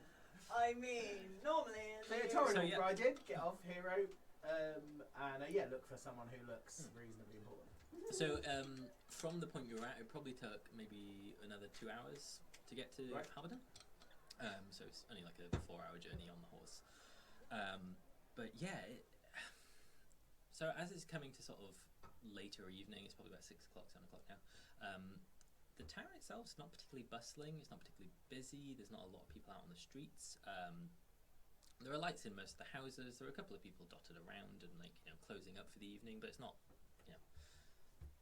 there's not a whole bustle of people. So you can go across to someone if you want, but yeah. I look for anyone, just someone who looks important. The most important looking person he sees, he'll go to. Roll for importance. Give me an investigation. Yeah, with bias. What does Torin deem important? I guess is Looking important, that's going to be the thing. If they're wearing nice clothes. nice clothes, some kind of big A stick. pompous air would Yeah, be yeah. what he's... Attitude. Yeah. It's all about attitude. Oh, That 20. What an absolute fucking waste. Oh, yes. Important looking people, not so much, but there are a couple of shop owners closing up Okay. that have nicer clothes Cool. than some of the Yeah, really so fresh. he'll go over to one. He's sort of looking potentially for any sort of jewellers, or I mean that seems crazy here, but he's going to be looking see if there's any jewellery shops or anything like that, sort of similar as well. Not so much. So as you head up to this shop, it is it looks like a little woodworking place, Okay. like a little knick-knacky shop, and the owner sort of turns round real quick and sees you, because you clop up to him. Whoa! Whew! Just goes about trying to lock the door. Hello. Good evening. Howdy, good evening. And just fumbling, trying to get the key back in the door to unlock. How are you this fine evening? Yep, real good, real good. Thank you very much for asking. My name is Lord Torin Darr. That's a mighty fine name. Yeah, now you need to introduce yourself. Yeah, my name's Christiani Meld. Christani Melt. Yeah, that's what my notes say. Oh, very good. Well, hello, Christani Melt. My name's Torin Darr, as I said, and I've just come over from Halber's Edge. Do you know it? Yeah, lovely this kind of year. Oh, time of very year. good. Very good. Now, Drops I've his got key. some questions for you. Yeah, You drops his dropped keys your on the key floor. there. Yeah, Let me pick it up. He's gonna go to pick up the key. Oh, well, thanks. That's real nice. He's not handing it back. Oh, He's holding the key while he continues to talk. right. Now, I've got a few questions for you. So I've got. Have your key. And he passes through. Thanks. Okay. Sorry, I still have the key. Just immediately goes back to trying to unlock the door, but keeping eye contact this time. So I'm looking for a man called Alton. Right. Any other descriptions about a man called Alton? He's called Alton. There's only 30 houses. How the fuck do you not know? There's at least 60. 16 Altons? 60 houses. 60 houses? You must know Alton, surely. I mean, does he got a surname? Does he got any... He's a navigator. Oh, right. Fine. Yeah. You know him? I know of him. He's a cat man. You could have started with that. He's a cat man. Sounds like the song of the song. Yes, of course. Should have made a note. Alton, navigator, Ttrpg. Oh, Ttrpg. I do like a Ttrpg. Yes, Alton the Ttrpg. Yeah, so his place of work is... so we follow this main street round. Okay. Take a left at the end. Left. There's a little through road. Okay. And it's just at the end of that. Very good, thank you. That's quite a rat. Okay, now 2 more things I'm looking for. One of these things, not both. Either is fine. Rat. Someone who can do magic that can make someone be not dead anymore. Great. Do you have one of them? Not here? dead magic. We have a town physician. No. We have a morgue. No, that would be keeping them dead. The physician would make them not sick anymore, but certainly not stop them being dead. I'm not quite sure I understand the question, if I'm honest. You know about magic? I do. Yeah, I know of magic. Now, if you don't mind me saying, you don't seem to be the sharpest tool in the drawer. Oh my Talk about not insulting people as soon Good as you job, meet Lily's them. not with Now, me. what I'm looking for is a wizard or a sorcerer who can do magic. Oh, Bring someone back why to life. didn't you say so? Yeah. I very much did say that, didn't I? You didn't say a sorcerer or wizard. Okay. I definitely saw a man who looked like that in the inn. In the inn. In the inn. Down the road here. Okay. Turn around. Take a rat at the end. Okay, right at the end. Yeah. Good. And then you can't really miss it. It looks like an inn. Okay, I'll go to the inn. Okay, very good. Do you want to roll an insight? It's up to you. Absolutely believing him. Fine, don't worry about it. Don't worry about it. 7 plus He saw a 3, guy 10. at the inn. 10. Sorry. He saw a man at the inn. Cool. Torin was happy to do Yeah, it. cool. Torin has sees no reason why this little fellow would lie to him. Okay, or do you know where I could get hold of me some diamonds, or I also am looking for some platinum rings. Either of those would be wonderful. Oh, you're new in town, ain't you? I did just tell you And that. it just, the door clunks. Well, how was Edge when the people come in? You might find some on the ship, but I really gotta go. Well, hang on. Are you saying there are none here? I mean, there's probably some, maybe a diamond or 2, but like in people's family heirlooms, not like, Not for sale. well, depends who you ask and how much for, but. Well, I'm asking you who I should ask. I don't know this sake, I don't young fucking man. know! I don't know everyone in this town, I don't know the contents There's of the only drawers. 6. You should get out more. Only 6. How is your business surviving? Only 60 houses here. How many people can there be? 5 in each. 300 people, man. You've lived here all your life. I can only assume. For goodness sake. Actually, I moved here Right, 3 years ago! I'll be doing a business seminar. 3 years? You should know all the people who live here. Goes inside the shop. How's business going? Not well, I expect. Well, thank you very much. Torin's going to leave a silver piece on the doorstep and carry on. You're fucking horrendous. Bloody. So sorry that you give the money for the pleasure phone. To really sock it home. The Justice League weren't this bad. They're the heroes. Oh, Oh god, I'm Absolutely fucking not. great. Oh, Torin's genuinely concerned about this man's business. He's about to mansplain it to him. Torin's going to head to... He's going to head to try and find the wizard first. Yep, cool. So yeah, you just follow the road round and you take a right at the end. There is a small little bar. You know, it's most of it is outdoors, which is quite a nice refreshment from a lot of the seedier places in the PlugHole. So as you head up, there's a big window with a bunch of stools on the outside. There isn't sort of little indoor-y sort of saloony area, but the majority of it seems to be people sort of clocking off work, slumped at the bar with little half pints coming out to them. Torin's going to look around, see if he can see this wizard. The other guy just said he saw someone who looked like a wizard, so Torin's looking for someone who looks like a wizard. Right.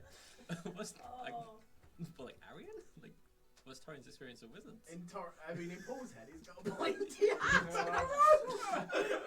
Give me an investigation Bit of a for pointy hat, Oh. bro. Torin's been Yeah, around, true, so true, and true, if true. this little fella says he saw a wizard, I reckon Torin. I mean, Torin's going to definitely assume the wizard isn't a halfling. Yeah. He's definitely assuming halflings are not.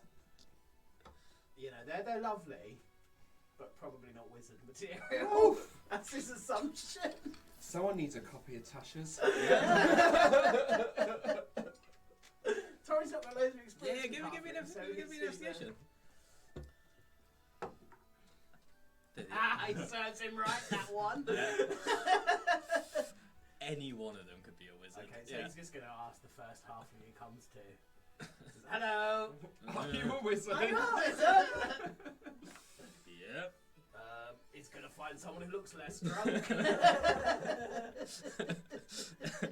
As you walk away, just sort of slumps head down onto the bar. Yeah, and as you ask around, none of them seem to be wizards. Right, so Torin is going back to the previous shop. Taking his silver piece back. He'll be back hammering on the guy's door. Mm-hmm. Nothing? Alright, No. careful.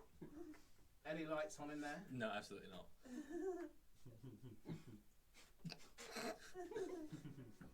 So there's a shop, right? Yeah. Okay. So what's the shop called?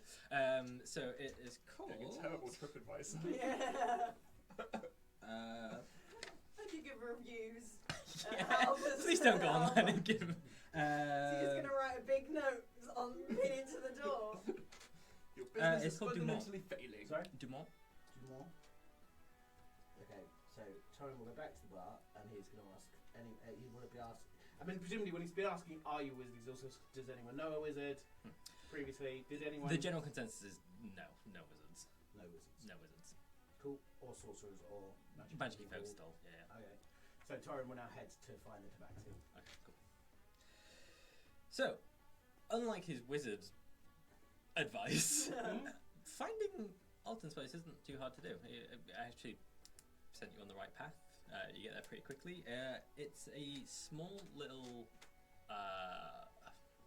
It's definitely not as nice as some of the other shops in town, and it seems to have been defaced slightly.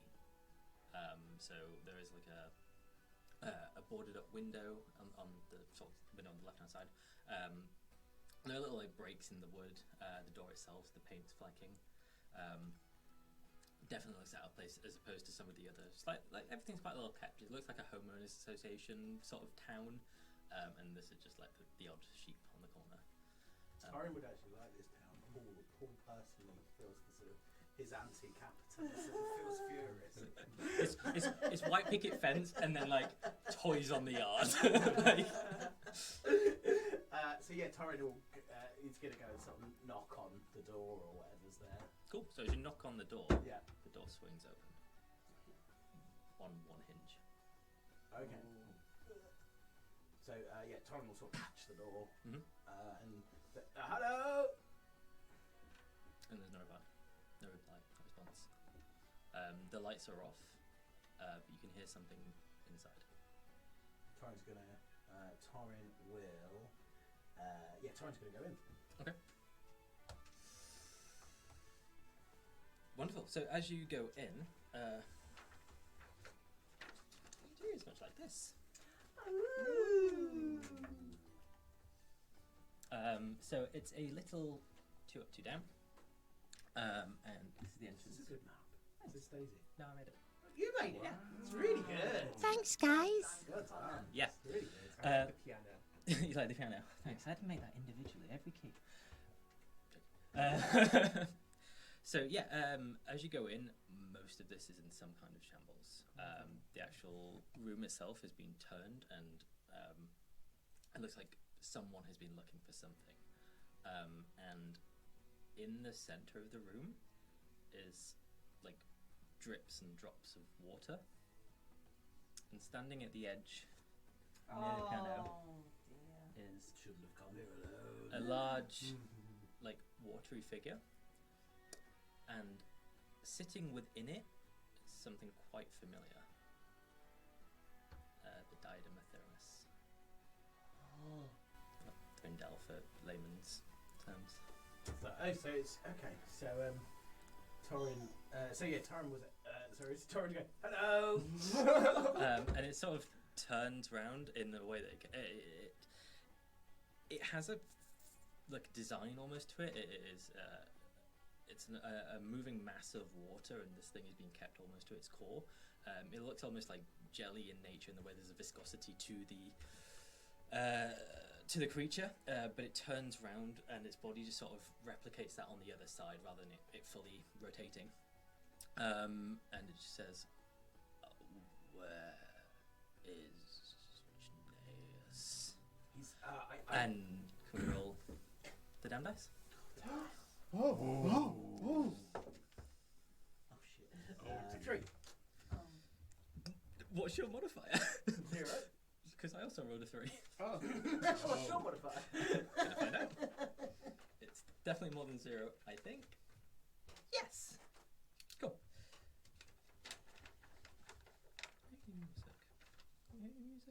Music. We've got no music. Should we just make some music? Bum, bum, bum, Dum, bum, dum, bum, dum, bum, bum, dum, bum, dum, bum. In Torin's head, exactly. As well as I him feel thinking. like Torin sometimes sings his own theme music to himself. As he's coming into town, he's like, Torin, the great hero, not hero the horse.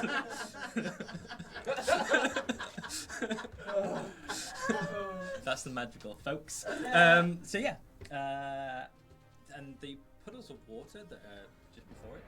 Like, Oh no. but these are much smaller. They're almost like half the size. Okay. How much is 2 Revivify going to cost? So yeah, Torin a bit. Well done. You've got my friend's diadem. I could take that back to him for you if you would like. And the 2 smaller ones start making their way over to you. So the one closest to the corner of the house starts sort of moving along the puddle of water, almost like surfing it along. It gets close and it goes to hit you. So it creates a large watery fist, and that is 19 to hit. That's a miss. Ooh, he's got his armor back on. Yeah, man. Can't hit him now. So again, it swings round, and that is a 21 to hit. That is it. Cool. And Torin takes my pen away. 13 points of bludgeoning damage. Oh, yes. So I take 3 off that because Heavy armor master. Nice. Okay. And the second one's going to do the same. So it just comes up towards you. Doo-doo-doo.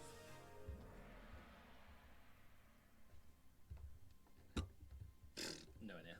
So the first one just slams down onto your arm, which creates like a splash over the top of you, but doesn't do any damage at all. And the second one does exactly the same, so it brings it back round.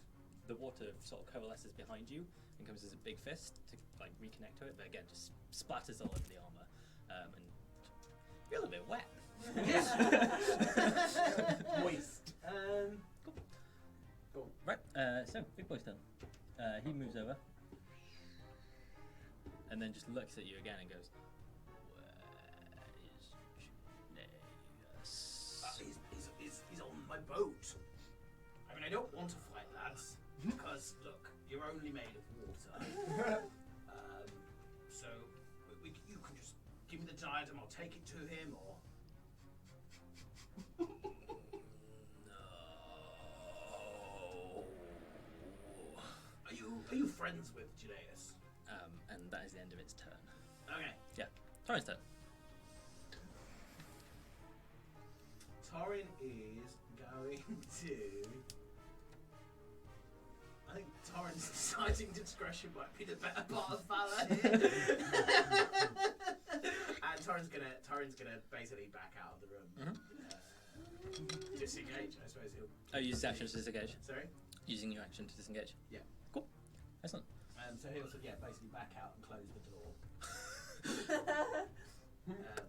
I guess he'll be aware that the jewels he needs are in that crown. If he got the diadem back, there would be enough jewels there to bring back to life. No, the jewel itself in the diadem isn't a diamond. Oh, it's only that Stephen told us that there was I a was- diamond. I don't know if he was just. No, I was being a dick. But also, now I know that my crown is safe. Yeah, good. Actually, no. Thanks, man. Fuck it. It's a diamond. Arsehole.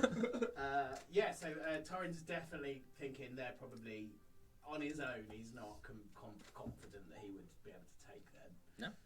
So yeah, he'll step out, close the door. Cool. What, 30 feet away? He'll move 30 feet away and get onto Hero. Well, he won't be able to do that. He'll move the rest of the He's just outside the door. Is a great hero. Cool. So the creatures just start making their way under the door. And just appear either side.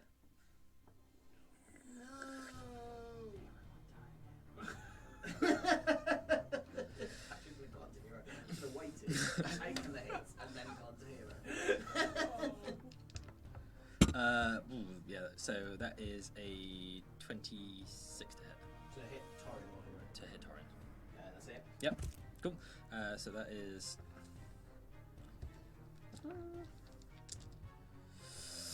11 points of bludgeoning damage. Again, it's just straight into you.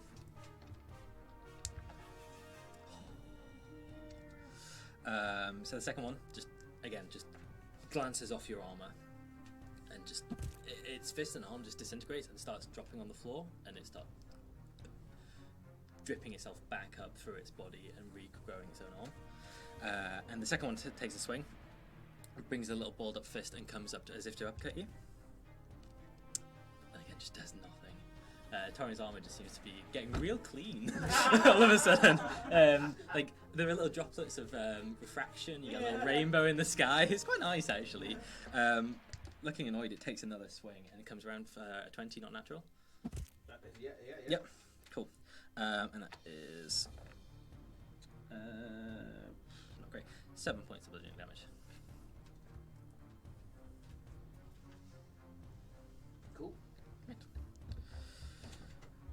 Why did I have two things for the same thing on one tab? That's really frustrating. And the big one is going to come out and put its hands on you, look at you, and it's... When I was speaking before, there was no mouth, but it opened, and there's sort of like almost like a saliva to it. It's like, again, quite viscous, and it's Ttrpg not to go. Well, okay. Perhaps you should stop attacking me. Happy to pass the message on. If you give me his diadem, then he'll know that you sent me with the message. Roll a persuasion. 24. Ooh. And from within it, it just... And the diadem sits in its mouth that it's just grated. Its hand's still on you, so it sits almost like this kind of grotesque grin of metal. Torin is gingerly going to go and try and take. He's going to say, "Oh, thank you very much." Let's take it. And it puts its hand on the two things, and they sort of fuse into one. It grows bigger and starts turning back into the house. Yeah, it lumbers away back under the door. And you hear it crashing around inside. Kill Navigator.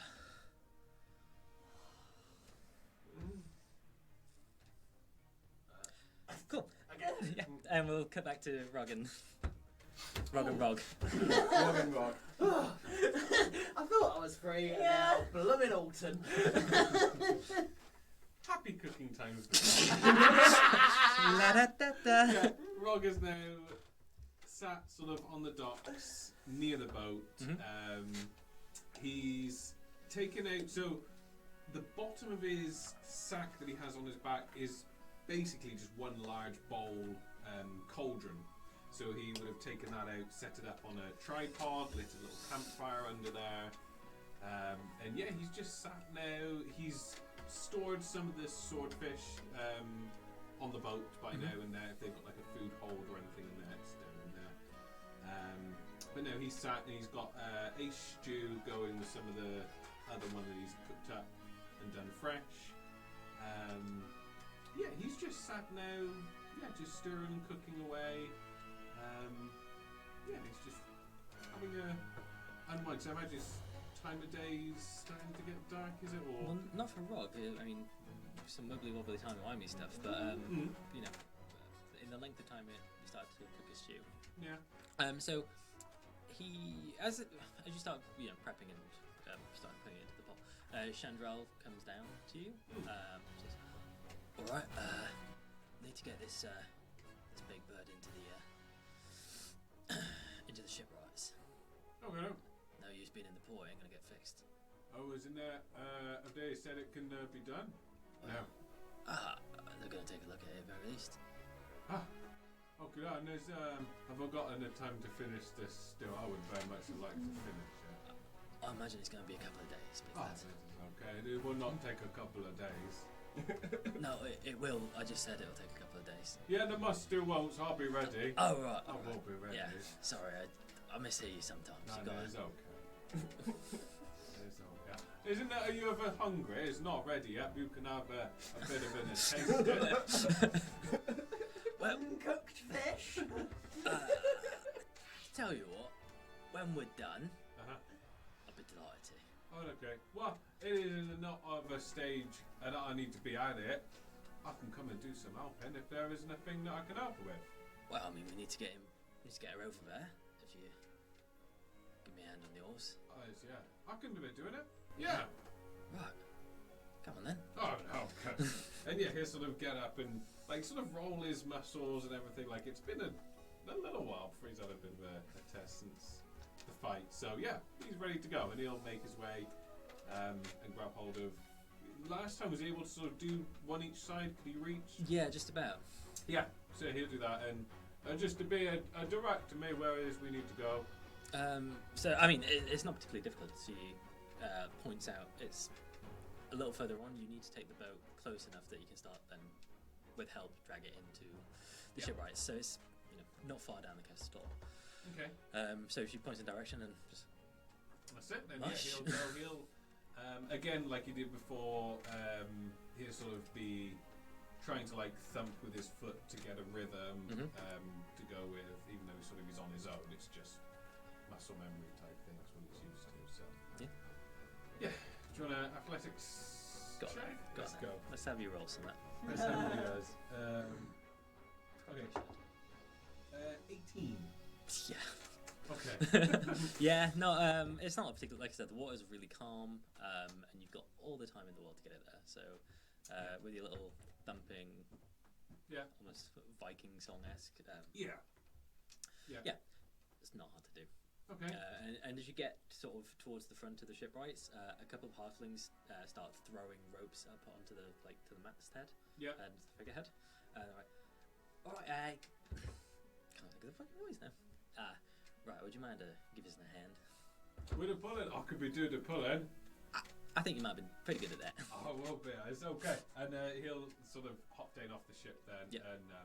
And he'll, if there's 3 or so ropes that they've thrown, he'll tie them together at the end so he can just pull all 3 in. And as you do, the halflings that are holding on lift. You pull it taut and they're like, he'll pull it all on it. He doesn't really quite know what he's just going to pull until someone shakes for him to stop. He's never docked a ship or anything like that, so he'll just keep pulling slowly. okay, slowly. So the modifier there. Yeah, so you do get some, whoa, big guy, slow. Oh, okay, yeah. He'll sort of hold it, just brace, so he's not going to let go, but he'll just brace it and see if there's anything is there the anchor points to tie the ropes to, or So anything you like actually that? pulled it up onto a small little beachlet, Okay. onto wooden ramps. So it's come out of the water, and there are little almost like a mezzanine going around the side of the ship. Yeah. So that of multiple levels with little ladders going in between, so that the halflings can move up and down and start repairing the ship best they can. There is one quite clear manager or someone in charge. Yeah. That has, they look a little bit nicer. They've got a very well kept beard, slick back hair, quite piercing blue eyes to be honest. You know, not bad on theirs. You know, as far as halflings go. Yeah. And is that anything you've been needing, or is it just to getting on with the repairs? I could be helping. Well, I'm not really good at wood repairs, but I could be helping if it's needed. No, we got it right here. Family's been shipwrights in these parts for 7 generations. You're still start looking around. How many halflings have they got ready to get to work on this? Like 20, 30. Got a few. Quite small. God. What? God. I do be appreciating the urgent working of our ship and in the state it's in. I do be cooking up a stew back over where we bought it from. I would happily provide it to some of your working people as a thank you in that. Well, I won't say no to a gift horse or a gift Goliath in the mouth. Well, we'll be ready. I know, probably about 3 hours or so. We'll be ready. So any time after that, feel free. Right, well, might I can do you. What did you say your name was? Oh, it is a Rogg. Rogg Darothoff of Oth. Right. But just a Rogg won't do it. Name's Eustace. And he'll like both hands either side of me, like a happy shake. Yeah. Yeah, it is. And it's I do be coming by, and I will have a stuff ready. Well, thank you. Thank you kindly. And I do. It is not on my boat though. Is I do sort of look around to see if the captain's around, and she will settle up on the official bits and pieces. I do think. Well, I'll meet up with you, Captain, shortly. Okay, Thanks for all your help. That's not a problem. And I'm just sort of point back over to his campfire and say, just over there when it is done. Ah, well, thanks again. That's okay. And yeah, he'll like it's not quite night time yet, so it's not sort of his preference. So he'll just go back, make his way back over to his stew and add a few more spices, taste test it a little bit, tweak it, and carry on. As you're like sort of halfway out the door, he just shouts back like, and you know, if you're ever looking for employment, you know. I do be thinking I might be getting to go on an adventure. Well, think on it, you know. But if it is and they do say no, well then I will stay. I will stay. And I could cook after a working day. It's a pretty good thing to do be having. Just sort of beams at you and turns around and starts whistling and get in the van. Probably it's just my wholesome for the week. The wholesomeness we needed. Yeah. So yeah, he'll make his way back over and do his taste testing, tweak it. Start adding a few extra things to the wood in the fire as well, so it sort of comes up with like a plume of smoke, and he starts fanning the smoke down into the stew, and yeah. Excellent. Yeah, so the actual cooking of the stew is pretty, something you've done before. It's almost ritualistic. Yeah, that's it. It's more of like a ritual thing to him that he would go through and bits and pieces. So he's got very specific steps he would go. The recipe's different each time, the meats and veg and things like that. But it's very specific, and everything's done in certain orders, and very precise. Excellent. And as the sort of stew becomes more and more full, you get quite a few inquisitive types around. Some of the people are clocking off for the day, or sort of looking around. I wonder what's in that there pot. You got to cut. I've got a lot of people I need to be feeding, but I've been thinking I can spare a little bit. Well, I mean, could get some cups from the inn. I do be saying, not a great deal, but well, have a taste then. And he'll sort of scoop the ladle he's got. He'll just put it in and just sort of hold it out to the halfling that's curious. Yeah, is it good? Yes. We've not actually confirmed that. So yes, no. Rogg, I mean, amongst Goliaths, it is top tier. It is very, very strong, but it's almost how to put it? It's just comforting. It's like like you sort of expect of after a long hard day working in the cold, and you come in and just have like a warm stew, and it's just it's almost through the ritual that he makes it. It's less after a flavour, he's more after like an emotion and a feeling from it. So that's why he doesn't care what ingredients go in. He's just got to get that home comfort vibe through it type thing. So the taste, it varies. But the feeling. So like loads of people say, oh, it's too salty, but like, it made me feel good type thing. So that's what he's after. Just like a really small little tear just rolls down from his face. Good stew. Good soup. Good soup. Yeah, he's just sort of give them a ladle, and if there's anyone else sort of cradling around, you just offer them like a little sip or something, and then he'll go back to stirring and maintaining. And as you do that, like more and more people start amassing, and just like, you know, almost like they don't get a lot of stuff that's new in the town, and this is quite interesting. And it's come on, like, this is better than Maurice's. He's giving it away. He'll look around a bit sheepish, and it's like, I'm really sorry, but I do not think that I might have enough. I think I'm here for a couple of days though. I'll be cooking. I could do another one tomorrow night, but this is a promise at the minute to sit my first. Fine. A couple of them grumble away, but like, but I'm here tomorrow. I was here first. No, I said it first. I was his first customer. I'd be taking no customers. It is just if anyone fancies a little bit of comfort in the stew, then I will be here. Well, if you come by the inn tomorrow, we'll get you a pint each. And there's like a good 15 or so halflings round. Oh, good adult. Yeah, I do think that we may be having some people, my friends and that. Well, I do think of them as friends. They will be coming back, and they could use a bit of comfort, I do think so. Yeah, I will pay my way with this. Wonderful. Torin. Yeah, Torin's got to have a go, yeah, blimey. Okay, so, Just leave him. what have the other... Stupid Torin won't do that, will he? What have the other two done then? They've gone back into the house? No, so they were absorbed merged into him. So they've gone, okay, sorry, yes. Just the one. Okay, so Torin is going to call for Alton, basically. Yep. So he's going to shout as loud as he's going to... Alton! Quick! Alton! Alton! Ooh. Jesus Christ, Alton! Give me a performance, please. At advantage.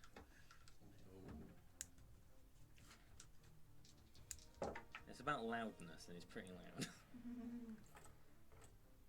That would be a 50. Okie doke.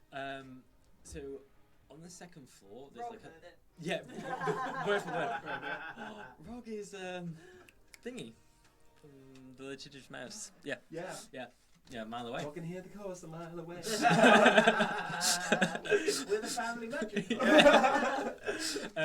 You hear some like rustling and a shatter, and the top floor, like the second floor balcony, you just see this like essentially a backpack with legs. Like there's this huge like backpack sticking off it with loads of different like maps and scrolls and things sticking out of it, but underneath it all is this tiny little like links like Ttrpg, and they're like, woo, okay,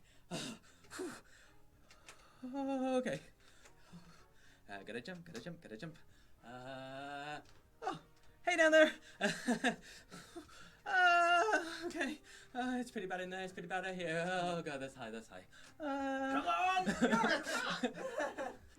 You're in a forest. Rogg can hear it. You can't. I'll catch you!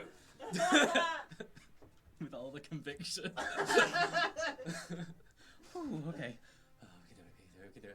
And they like they stand up like they're about to jump, and they just slip over the balcony and just start tumbling down. Torin's going to attempt to catch yeah, it. make me a dex check, please. Just straight dex. Yeah. That one. That one. Oh, no. Owen's dead. Forever.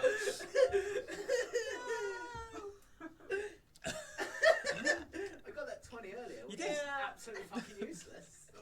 It was to roll for importance. Yeah, roll for Yeah, importance. that's the most important thing to Torin in the world. I found a novel. So I was like, ah! Luckily, just lands the backpack down and is like, ah! Like, both of their hands are like grazed up. And they're, like, rocking slightly like a little turtle. They can't really get their legs underneath. They're like, ow, ow, ow. Ow, ow, ow. Ow, ow. So Torin is literally going to reach down, grab him, drag him onto Hero. Right. And go. Go, just said. I don't know who you are, but thank you very much. Oh my god, what was that thing? And as you like start moving away, you just see the doors like seeping throughout the door is this huge, like much bigger elemental thing. What sort of creatures are they? Elementals, are they? They're elemental, yes. They are water weirds and a water elemental. Elementals, cool. Yeah. Okay, so I will cast Protection from Good and Evil on Alton. So elementals. So they've got disadvantage on attacking Alton, and Alton can't be charmed, frightened, or possessed. Yeah. So as we ride, it's just touch. So it's literally as they're riding along. So yeah, as this protection comes over, you just see this huge like glob of water just land like inches away from where Hero just was, and splashes out. Hero just starts walking around, is holding on to you like for dear life. Scrolls and maps are just like just like flying away in the wind. But go. Yeah, you start making your way back out of Halberton as this thing is just raging around. Smash. Actually, give me a perception check. Yeah, no, it's What, 11? yeah. You just see this left hand go smashing into that shit eater's shop. Just like a little backhand as it makes its way through the town. Yeah, and you crest your way back over the hill. Torin's going to start giving a speech to Hero about, Torin's now got his new philosophy that you don't have to kill everyone. But he's claiming that, he's giving a speech to Hero as if it's Hero that didn't understand. You see, Hero, you don't have to kill everyone. You're going to kill everyone? Oh god, oh god, oh god, oh god, oh god. Oh god, oh god, oh god. Rogg, I'll tell Rogg about this. Rogg can hear it already. We didn't kill everyone, Hero. We did really well. Rogg can hear this whole combat a mile away. So are you, so what's Torin doing? Is he bucking back to town, or? He will go as far as basically where he left Lilli. Okay. That will be his plan. So you make it back fairly easily. This thing cannot catch up to you. It has a tiny little movement speed. And yeah, within about 2 hours, as night is starting to settle in, you make your way back towards the woods. Yeah, we won't go into the woods. We'll be right on the edge, and we'll probably just make camp there. Okay. And start chatting to Alton about Right. his, choices. Predicament. Well, thank you very much. You are? I normally introduce myself formally, but obviously back there we had to. There's a shift, didn't we? Well done, Hero. My name is Lord Torin Darr, and this is my horse, Hieronymus. He likes to be called Hero for short. It goes to his head. All his. Well, he was very heroic, though, wasn't he? He did well, didn't he, Alton? Mighty fine horse. You're a really good horse. Very good. So why? What was happening back there? Beats Water elemental. Me. Mentioned something about a genius, and I don't know. A genius. A genius. Kept talking about it. Didn't want me to take it away. Janaeus? How do you take a genius away? Janaeus. Might it have been Janaeus? I think it's pronounced genius. I've met him, and it's not a great I'll be honest. He's a prince, but he's not. I mean, he's very good at fighting, and he's a lovely chap. But he's a bit young. But this is his. It's called a diadem. And not a tiara. We call them tiaras. So, just just spitballing here. Taking me towards the genius. I'm taking you to a fishman Right. called Janaeus. Those He things. doesn't like fishman. He what is he? He lives under the sea. He's a fishman. No. Oh. Swaharjan. No. Triton. He's a Triton. Oh. Okay. But don't know that they're apparently mostly not very nice. If Janaeus is anyone to believe it, he is a very nice chap, and he's a bit down. So I think when we take him, this, he'll be really happy. And then Alton, you're gonna navigate us to Corellan's Wood. You want me to take the Janaeus Yes. that they didn't want me to take to Corellan's Wood. To Corellan's Wood. Yes. Take me back. Take me back, please. Take me back. You're coming with Take me, me back, Alton, please. I'm Take me afraid. back. You Oh, kind of owe please, me, don't please. you, Oh, Alton? Yep, yeah, I do. Yep. So yes, so you're going to come with us, navigate us to Corellan's Wood. I could give you a map. How about a nice map? You could read. You're a nice, upstanding gentleman. You could read a map to the. I could. But Yeah. I don't do that sort of thing myself. I have people like you to do that, Alton. He It starts is patting him on the arm, like, really, like not hard for Torin, but it's like. and starts picking up some of the things that you just knocked out of his back. Always loved a tabaxi. Yep, real fond of you as well. Oh, very good. Alton. Well, we're going to spend some time together. And Yes. told us at least it's several days, I think, journey to Corellan's Wood. I'm loving this You'll meet already. the elves. Great. Yes, Great. exactly. And I believe you tabaxis are very fond of trees. Lots of trees. That's an They'll be overstatement. great for you. Oh, I love it, Alton. I I've feel. got some lovely friends. Little Lilli, a very powerful druid, Alton. A lovely man I just met called Rogg. He's a Goliath, Alton. And then my friend Janae. Also just like walks up to a tree, like doubled over. Oh, and Alton, best of all, Yeah. you're gonna meet Locticus. She is the most beautiful elven princess that ever walked the earth. She's currently dead.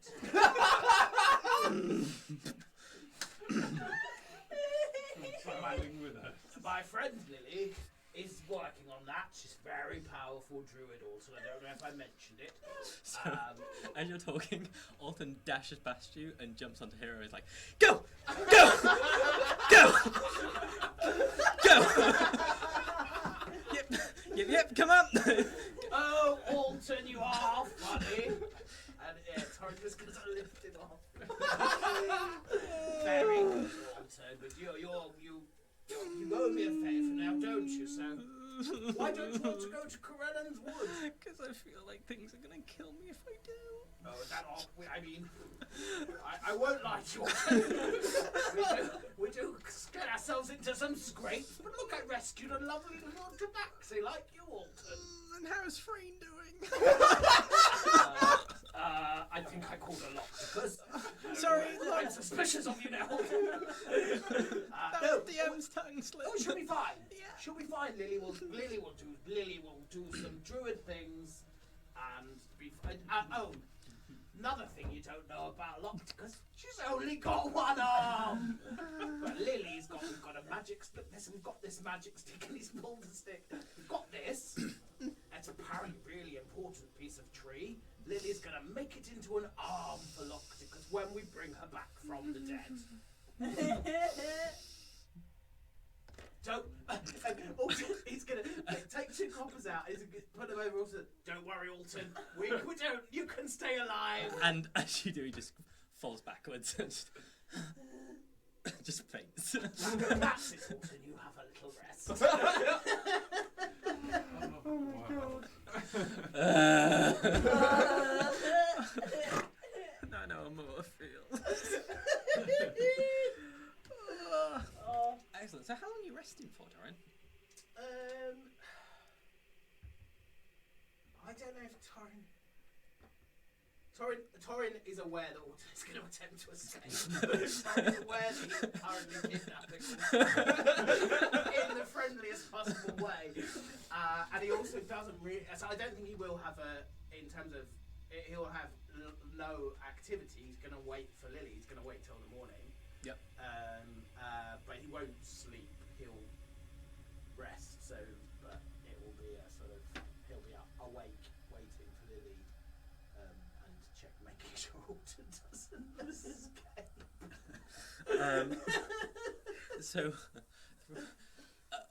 Alton just seems to have conked, and throughout the night, you maybe start to worry a little bit, but you hear like a soft truffling, almost like snoring, and think he's just wiped the fuck out. But the actual watch itself isn't too. Everything's pretty calm,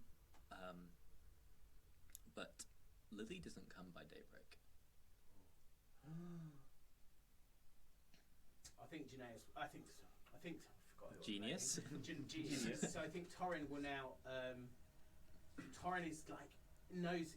Torin's again thinking he can't really go into the woods on his own, looking for Lily, but he needs to get Lily. So he will pop. He's going to pop Alton back on Hero, and head back to town to get Janaeus and Rogg and anyone else he can to come back into the woods. Into the woods. Right, so Rogg. And he's muttering all the way about it being a spooky wood, and he told you. Oh, like kidnapping. We're the heroes. Oh, we the bad. Take me back, take me back, take me back. So yeah, Rogg, daybreak happens. Where did you sleep, by the way? Probably in his room on the boat, or a room on the boat. So the boat itself, you wouldn't have had access to. Oh, they would shut that off? Yeah, as you're. All these halflings just come across like a dead elf. Hey, it's a Snow White moment. You got a little rose on her. You got a really mardy one, a really quite elated one. Does she have 7 half-days? Yeah. At all given moments. They've got diamonds. They're mining. Oh, literature Smells. I mean, unless anyone stopped him, he probably would have rolled out like a bedroll next to his little camp stove he had set up. If anyone asked him to, he absolutely would. But he would have known there's not going to be any room I can fit him in here. So I'm going to lie here, and it's nice and fresh. It's sea fresh air, so it's the closest he's going to get to a mountain air with a good enough mountain. So this will do fine.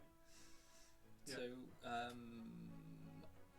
as you're coming to sort of the lighter part of your sleep, so the moment just before you wake up, when your dreams start drifting away, and the sort of memories of home, the nice ones, not sort of the familial clan-like nature of the Goliaths, to start fading away into a memory, you have a tingle of your danger sense,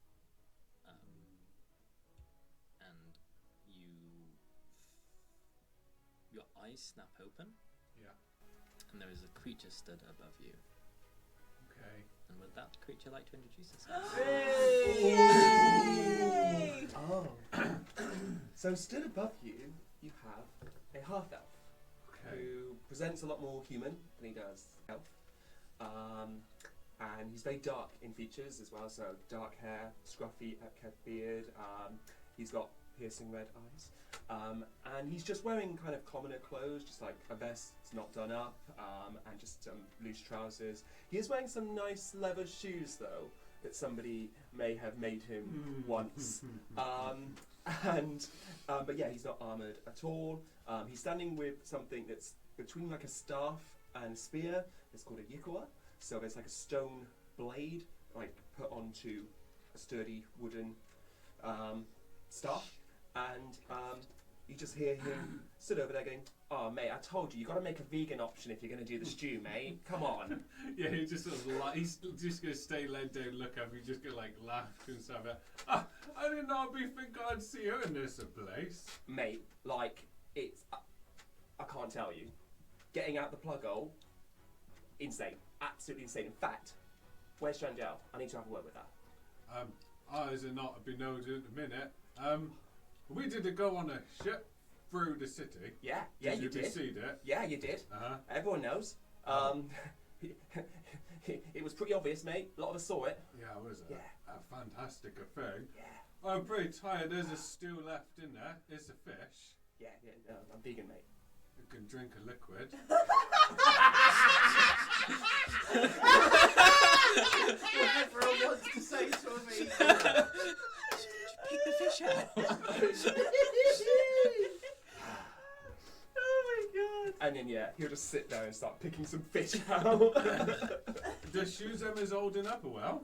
Yeah, pretty good, mate. Pretty good. Nice. And then nice and light on my feet. Keep me moving good. Yeah. And is it the thing that, are you in here for the stealing? No. No. Because I'm a pretty good as doing the good, Yeah. and the people I'm with them's doing the good. Right. I never steal in a bad way. I just, like, take things that I need. That's you know, it's Well, just... It's capitalism, isn't it? Well, it does good anti-capitalism, things like the within opposite of what you've got. capitalism. But yeah, like it's just a different code, mate. Different code. I'm still quite tired.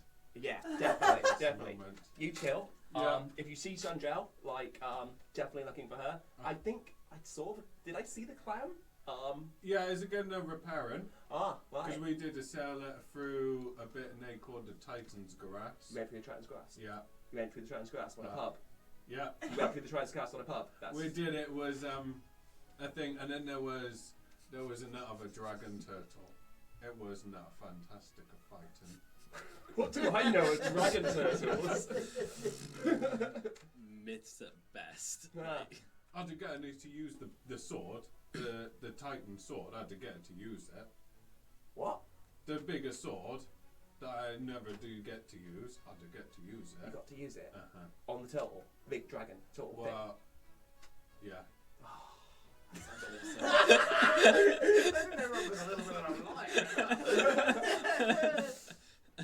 And then then Lahan will just park up next to name's Lahan, by the way.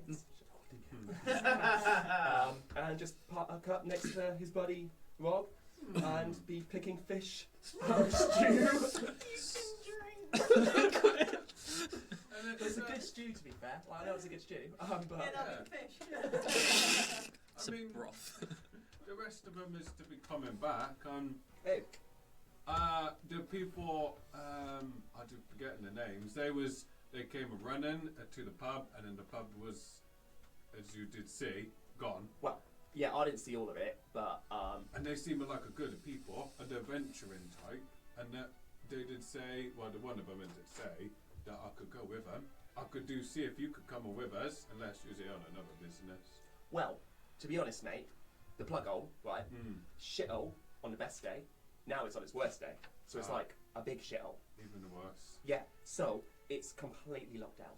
You can't get in the city, you can't get out the city. You can't even leave your house. If you're caught leaving your house, well, you'll be lucky if you end up at the Paradise Wall.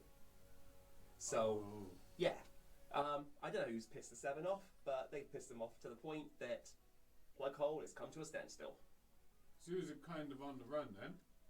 Well, yeah, I mean, I was glad to just get out, because, like, it's a real shithole now. It's not very nice in a way. Yeah, so, yeah. I'm Did kind we come on the run with me? Why not on the run? What, where are you going? Corellan's Wood. Crane's Wood. It's all elfy and shit, innit? I have no idea. Okay. I just think that they's trying to. We lost someone on the boat, one of them's friends, and I think they're going to try and fix them. Oh, what, like bringing back from the dead stuff. Oh, my brother's got a mate, right, who can do that. You don't actually come back all that much yourself, but good for carrying people around, and good for fight situations. And Maybe if the plan at the Corellans would, if it does be the falling through, that they might like to hear that. yeah, all right. Ah, he's in the PlugHole though, so that's not happening anytime soon. Lahan, can you give me a perception check, please? First roll with the new character. First roll. Yay! Do I actually have perception this time? So that's a 6. But it's 11. It's not that one like Rogg's in. Yeah. So you hear the sound of urgently approaching hooves. Ah. Hooves. Yeah, mate. That's a bit weird. Island full of halflings. And that's a dragonborn on a horse. Oh, finally sit up. He'll sit up and just look. Jesus, lying down. Yeah, he'll sit up and just look in the direction. Yeah. So Torin's a little ways away, but he's coming down into the town. That is no one of them. So that is a Torin, Alright. and him. I do think he really did like the one that's died. So he's gone to try and see if this town it could have someone that could bring him back. Alright. But I don't think it does. Nah, definitely not. No. But I mean, him's looking in a bit of a hurry. Yeah. Wings are a bit weird, mate. I'll just go get my sword if it's a fighting, but. Oh. Alright, yeah, good shout. Oh. And then he'll just sort of stand up and be like a beacon, just waving Yeah. over to Torin. Even at any distance. Yeah. It's almost like a building stands up. And yeah, Torin, you see this. Yeah, so Torin will ride up. Well, hello, Rogg. Yes, hello, Rogg. Hello, little man. This is someone I don't know. Oh, hello. Hi, name's Lahan. How am I a little man? There's full of Athlins everywhere, and I'm like 5'10". How am I a little man? That makes no sense to me. Sorry, I'm up on this horse. You look quite next to Rogg. You look tiny. Well, yeah, I'm everyone so looks sorry. tiny next to Rogg. I'm so sorry. So Torin will get off, and behind him you'll see this to Max. Fur is just like, poof. Now where's Hi. we need Janaeus and the captain. Oh. Janaeus, well, he's not come back yet, and he did leave me a note in.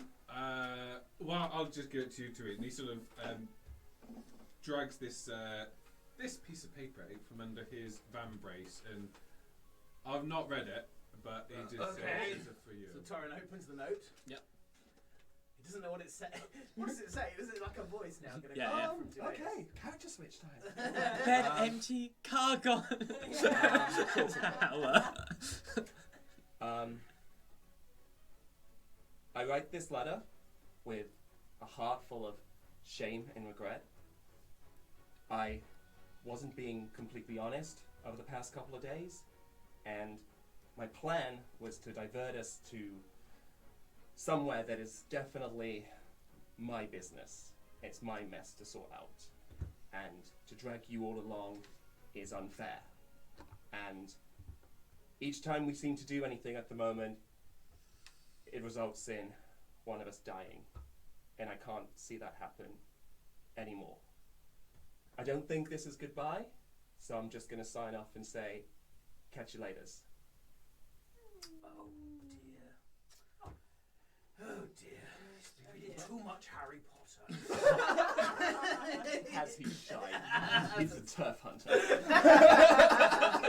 Okay. Well, Rogg, we're gonna go on a bit of an adventure. Mr. Lahan. Yeah. You look handy with that stick. Yeah, pretty much. He used to beat me in a fight. It was a standoff, actually. You kept trying to land a punch on me, but I was like ducking and diving in too quick stuff. But you did land that one punch on me, and I swear I still stars for about a week. But yeah, what? Well, we need to go. My friend Lilli. Yeah. Wait, what? Lilli, my friend Lilli. Lilli? Alright. She. Remember I mentioned the spooky woods.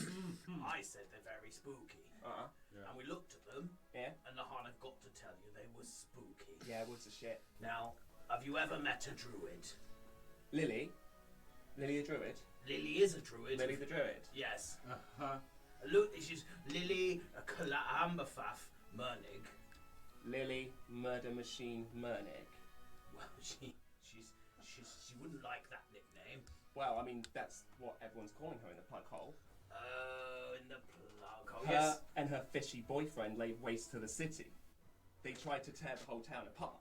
I mean, friend, but Now, Mr. Lahan, you may be you've probably I can see why people might feel that. So there's the Prince of the Sea guy, right? He's been conquering islands all around the PlugHole, yeah? And been trying to sink them and shit, I don't know. Anyway, he's dating the flower girl, and she is like just trying to destroy everything and tear up the earth.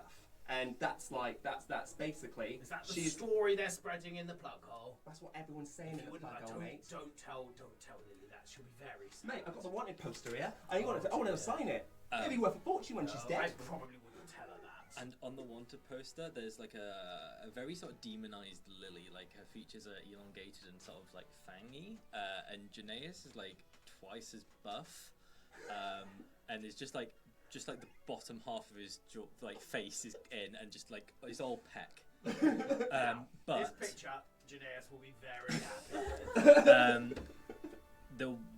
The bounty, it says wanted for crimes against the Seven, for 35,000 gold. Ooh! How much was Morn? Oh, I didn't specify. Doesn't say. Well, Mr. Lahan. In fact, we could turn her in. We won't be. I mean, Mr. Lahan, me and you will have some issues if that is even on your But mind. 35, like, thousands, that's a lot of money. Now, money isn't everything, Mr. Lahan, and you may not know that. I mean, I've just got a few diamonds on me and stuff, but what? You've got some diamonds. No, I don't. Here we be. I hope so. Now, anyway, we can't. No, I need the captain, and he's just going to shout really. Oh as loud yeah, as he I need her as well. can. Shandy. Oi, Chandel! Are you just shouting in the centre of town? Oh. No! Go look places, you lazy bugs.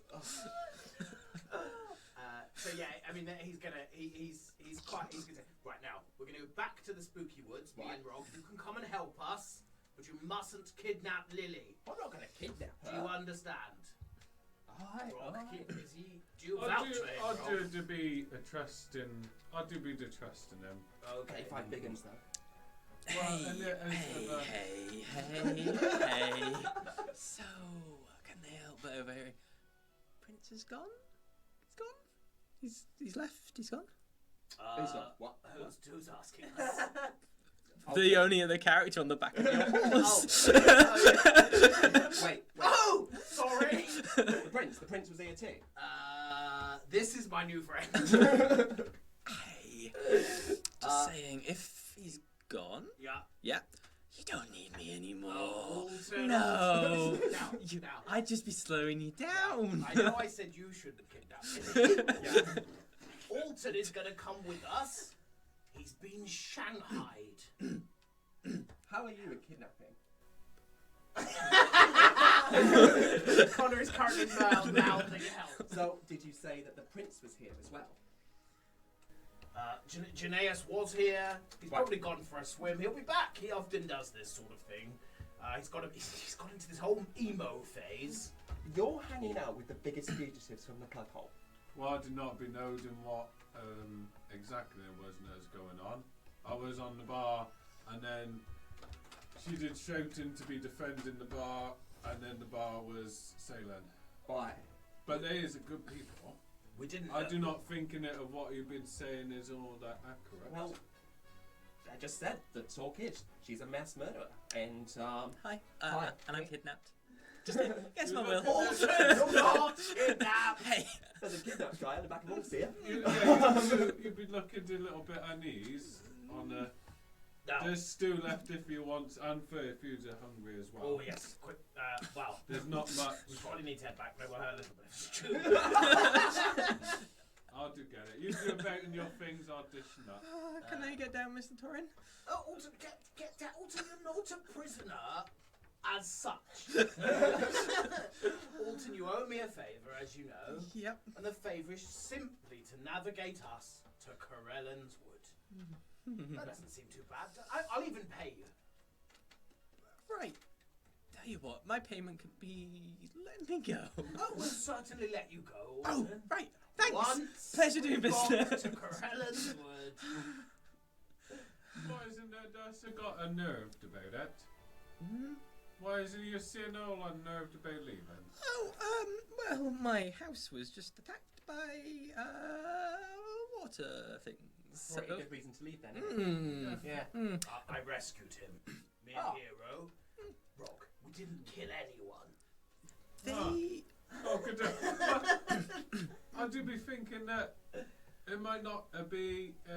You might be safest with us. Even I'm a pretty good fighter, and I do make a good. And he's sort of at this point, I hold up the cup, and he's I do good stew, and perhaps in that he might be safe with us. I fall off things pretty well. Right, me too. Pretty well. It was very funny. Alton's just It's gonna a long way. slowly sidle round behind Rogg's legs. Yeah. I like you. Okey-doke. Well, Alton, Alton? I thought we were friends. I tend to We are find- developing a strange relationship. I will write to you in prison, probably. Torin's relationship with Alton, I think, is a lot of cat owners.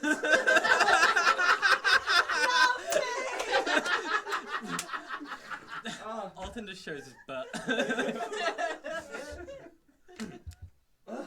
Right. Cutting away from these for a brief moment, before I feel like we could go down that rabbit hole for an eternity. And I'd watch it. I'd watch it so good. Hey. So, cool little tattoo. Got some ink done? Yeah. Yeah? I'm cool now. you I cool? got a tattoo. You can show Janaeus. Oh, Janaeus will like this. He's got quite impressive tattoos. Yeah, so the room itself, the vines that were holding, that were the door, have again rescinded.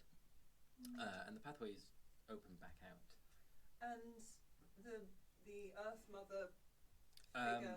Has sort of returned to dormancy. The hands are. She hasn't moved, but she's in the place that she was. So the hands are decorating the bottom of the pillar, and her frame is very close to yours. But the eyes are closed, and there doesn't seem to be any sort of immediate, life or sentience.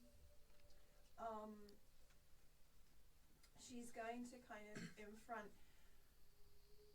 use Druidcraft, and it's almost like she's going to be leaving an offering. So she's just going to create like an opening of flowers, even though obviously there's loads of nature going on. She's just going to almost leave like a little mound of like mushrooms and flowers, and just as like a thank you, and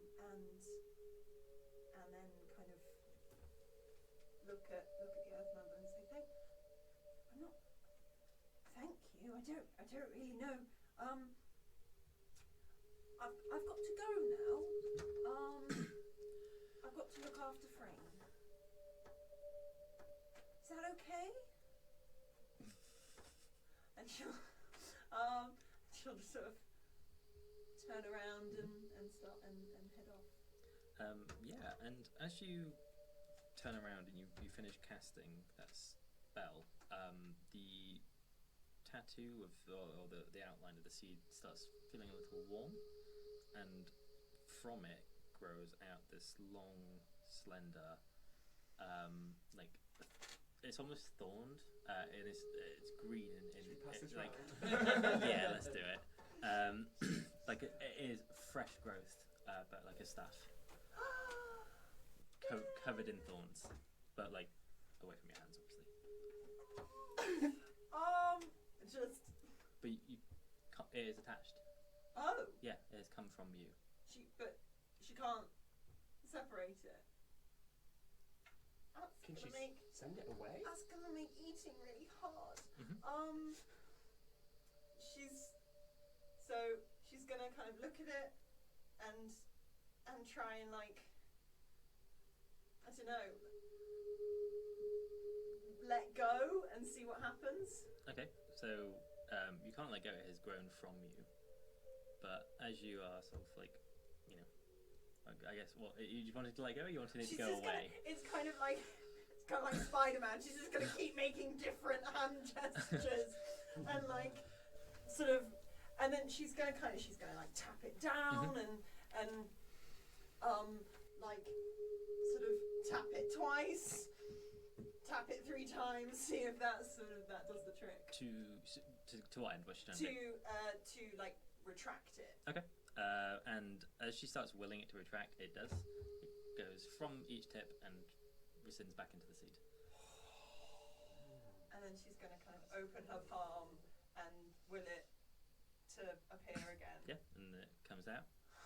She's just going to do that a couple of times. Like, Mm-hmm. oh, wow. Just going to look back at the Earth Mother and be like, thank you. And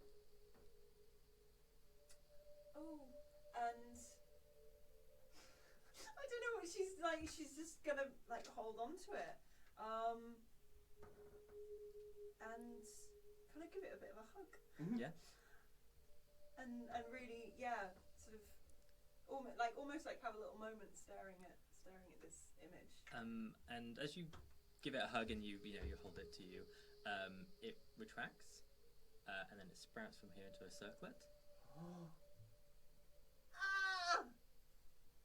With like, it's almost like a crystalline flower that comes from the top. But you seem to be able to sort of move it around your body to create different things. She's gonna like try and like make it into like a bracelet or So see what happens. bracelet. She's seen because Frayne has those like braces that she's gonna try and like see if it'll do that of some kind. So you don't make braces, but as you do this to sort of think defense, it sprouts from the other side and it creates a huge shield.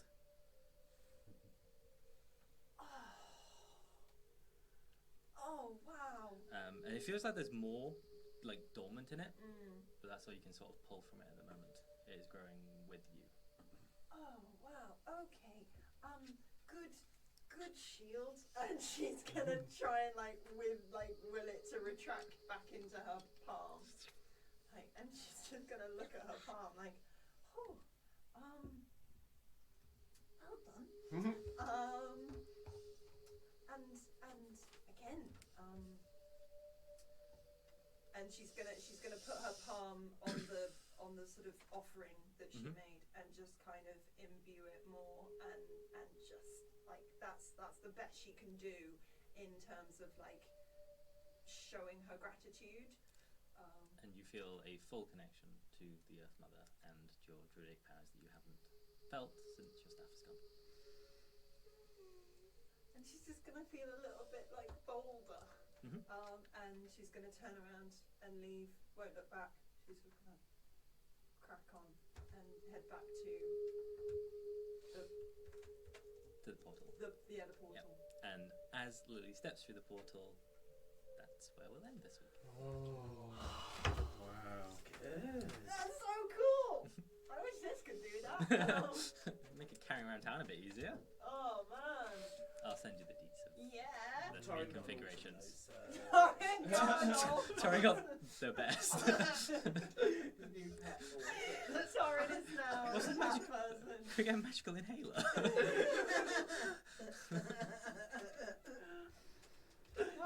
Oh, yeah. Oh, This is yeah. it. What can we hear? Hello. Oh. Come on. She's on the She's way. not really dead. She's not dead. I said that way too soon. Yeah. Stream is on a bit of a delay upstairs. So, hi folks, Joy Amy's not dead. Frayne is dead. So I thought I'd come back and do your madrigal for you because I know you'd miss it. Are we going to see you over the screen? I don't know. I'm Yeah, quite yeah. short.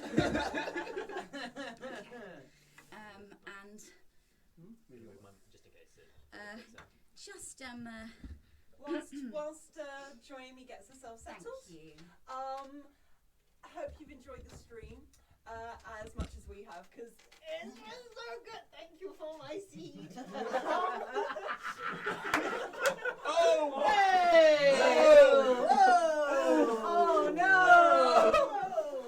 I didn't like that. No, Connor's leaving now. Well, what can I say? Thank you for my staff. That's just as bad. Anyway, thank you for joining us today. If you enjoyed yourself as much as we have, please like, rate, subscribe, comment, give us some cash. We're on all the socials. And as you go into your life, with everything you do, roll the damn dice. You asked for it, and so I brought it. It's Torin, the great hero, not hero, the horse. He kidnaps tabaxis, but for good reasons, of course. His armor is so shiny, lend his gavel by his side. His rhetoric is lordly, and his smiting is divine. It's Torin, the great hero. Watch that dragonborn strut. What I wouldn't give to be a dragon girl in the month of the rust. It's Torin, the great hero, not hero, the horse. Who's the greatest dragonborn? It's Torin. Torin of God. Yes! Oh! Do you know what? Fuck Frame, that was You've now guaranteed you're never coming back into the game. Oh. See you in season 3.